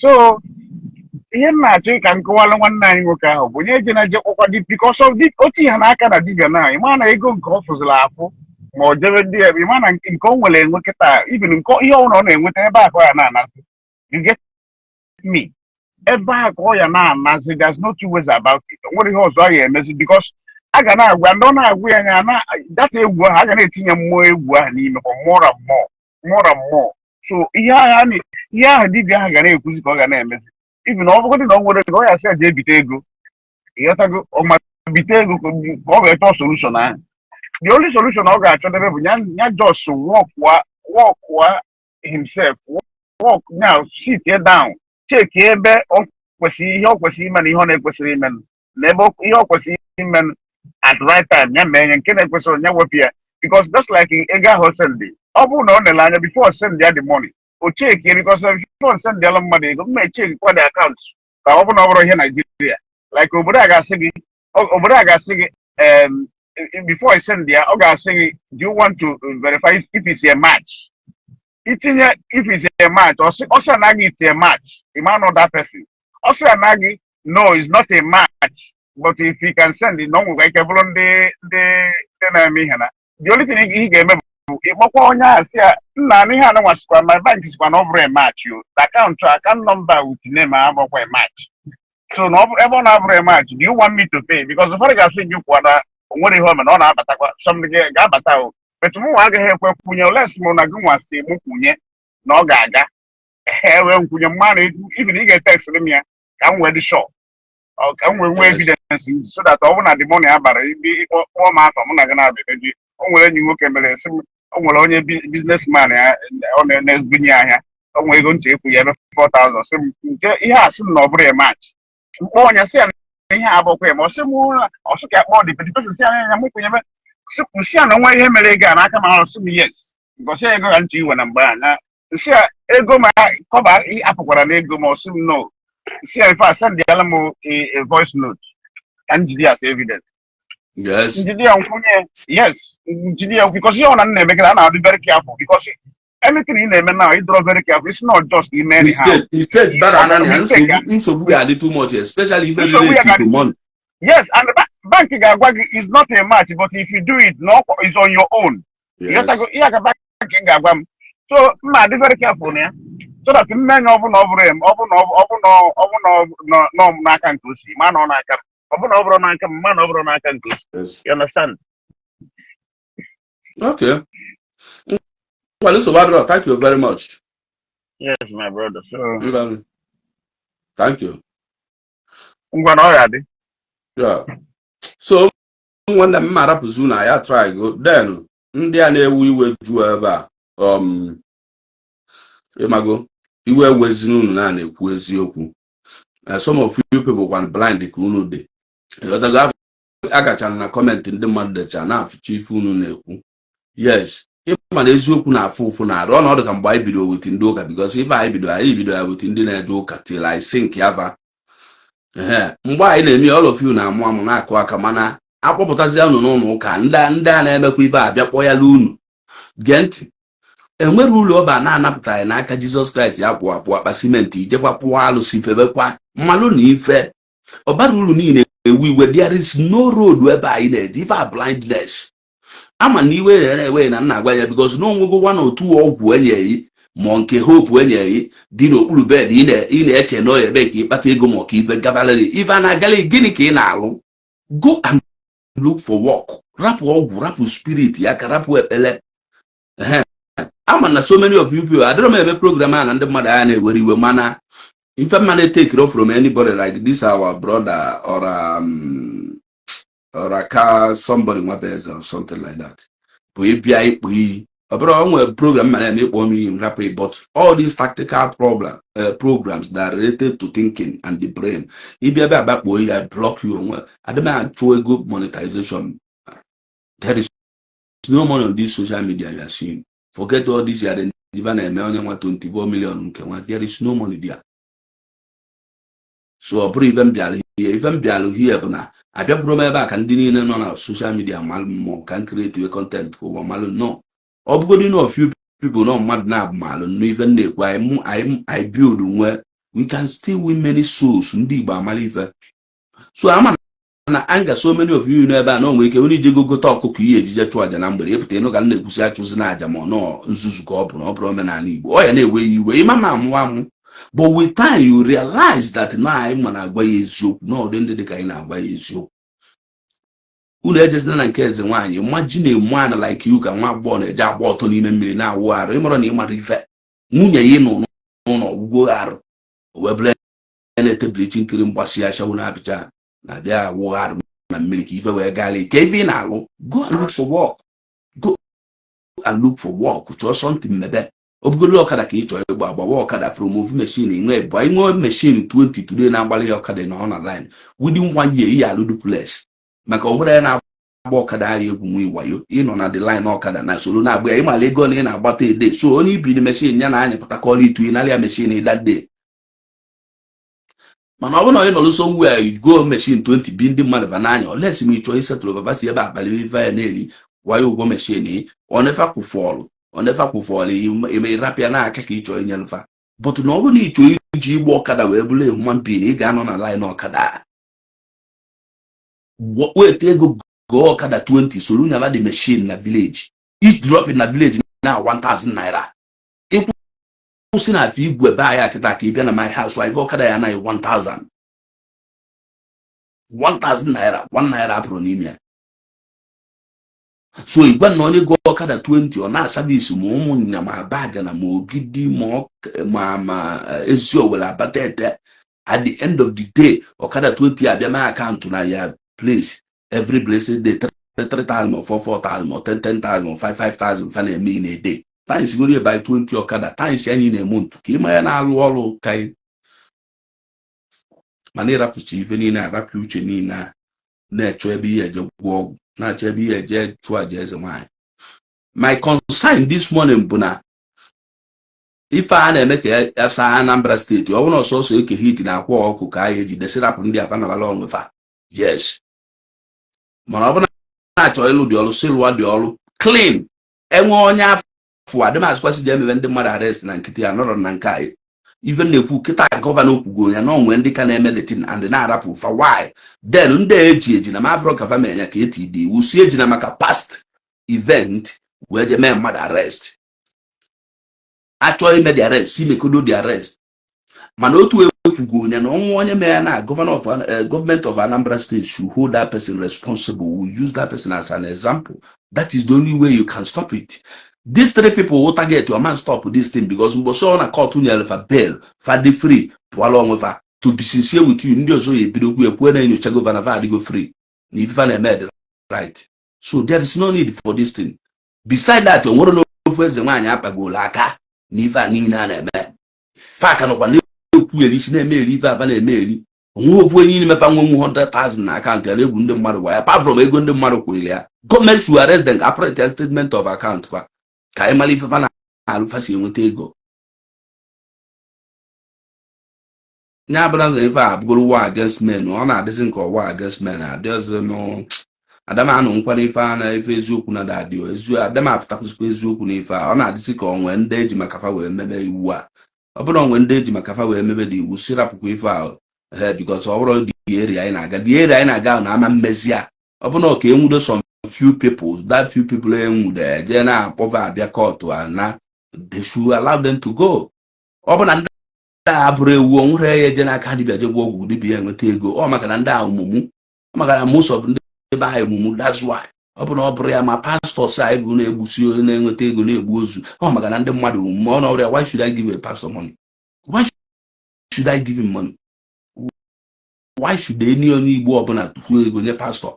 Why? Ọ maka na ndị mmadụ bụ ewu. So biko ayọ ka nna ayọ bụrụ iwu ka nna eti ọ bụrụ mba ka nna aba ọ bụ na-achọ ịkpụ isi kpụọ ma afụ ọnụ mana ọ bụ na ọsọ ka akpụọ isi si rapụ isi na afụ ọnụ ndị Ezenwanyi ekwesịghị ịdị involve n'ife a because fa ka na-adị iwu a gọọmenti si adazina most of them ka na-preach kwa jee were ọkụkụ mee nke a jee were chụọ aja jee mee ife jekwa they are still preaching it. Some of them echesiri ga from Ezenwanyi tea prophetess they are all crooks bandits. So anyị amụ ife anyị eme ife a biko so gọọmenti of Anambra State ọ bụrụ nchọ ịrụ ọrụ a si lụrụ ọrụ a n'isi ọ bụkwa na achọrọ ịlụ ya si rapụgodi bi ọrụ ya dịkwazi otu a ka anyị na-ene anya mara ife ọya a na-etenye ofe ka anyị mara ife ọya aghọ ka ndị mmadụ kontinu na-ezuzu so ekenekwa m mma rapụzu na ebe a m nwanne m so our brother bụ kedu afịa kedu our brother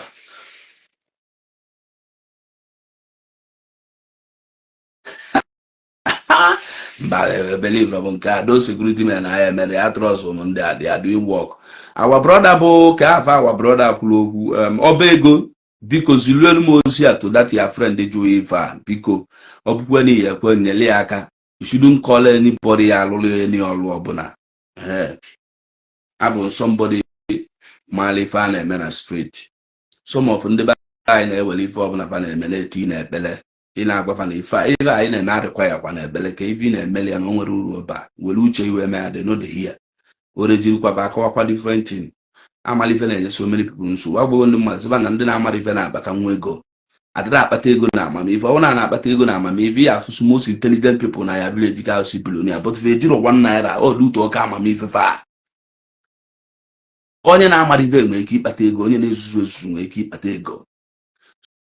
So biko gwa that your brother or friend nya akpọ na onye dibịa ọna na onwere ife na-enye nsogbu and ife na-enye ọgbawa benni ọsọ mgbọsị ọna ọ nwetara ego chọọ na tonu issue come back home onwere ife na-achị ọsọ nwere spirit na-enye nsogbu mana ife ahụ the nature of life enwere mgbe ya apụta like our brother who chase them stand with the VDM or whatever from January to December na ife niile ọ na-agara ya obstacle ya adịlele. What makes you a man with your ability to conquer all those obstacles? Ị na-agakwa n'iru ọ bụrụ ị nọrọ na lamenti ma ọ na-akọ akọ like ya nwe onye mfu bịa ebe a na-edere m na ndị Fulani ma ndị nwa achụpụgo ndị Igbo people mmadụ don't complain.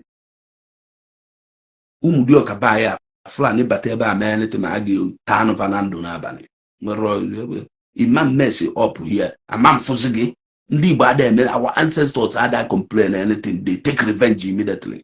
Today nọ na social media na-ekwuere ibe na-enwere ichi ndị Fulani na-achụ ịchụ nwụrọfa onye Fulani si wivera ka Fulani land gagide bata na Igbo chupu ya pụba ị na-achọ ịbịa okwu na social media ka onye defend ya go and defend yourself ịbata na Ụmụdịọka be nna ma today tinye Igbo Fulani ma whatever wee mee anything kpaka m ama mfụzi gị so unu abịazi n'ebe a bịa agba m rapụ program na-eme ka m bịakwuwere unu okwu program ọzọ asị onye Igbo mbụ we know they complain for anything. Ndị Igbo adịghị enye complain, ndị Igbo adịghị ebe akwa ịta onye Igbo alụ ọta a ga-alụ. That's why ejibili obodo niile survive wa today's Igbo people na ebe akwa complain for ibe na-enwere isi they do and I adịrị ya so biko ayọ ka na-ayọ unu ọ bụrụkwa na ndị na-ekwugheli anya na-ekwugheli but we need to address them well because na fanwe enwego obulu nkwugheli ya ndị obulu nkwugheli ya ka fa ya enwe continue na-aga. They are not planning anything, no reasoning well, nothing, no even on social media kwugheli nonsense. Ọnwa gwụ ka maka nsụka kwụwa n'ụgwọ ọ bụrụ na ọ na-ekwu ya ka ọ kụziere ndị mmadụ ife ma ka ọ motivate ya people ma ka ọ kọwara ụmụ nwanne ya ife na amụrụ ma ka o mee so many things ga entice people at least gaba were brain va wee chere echiche nothing.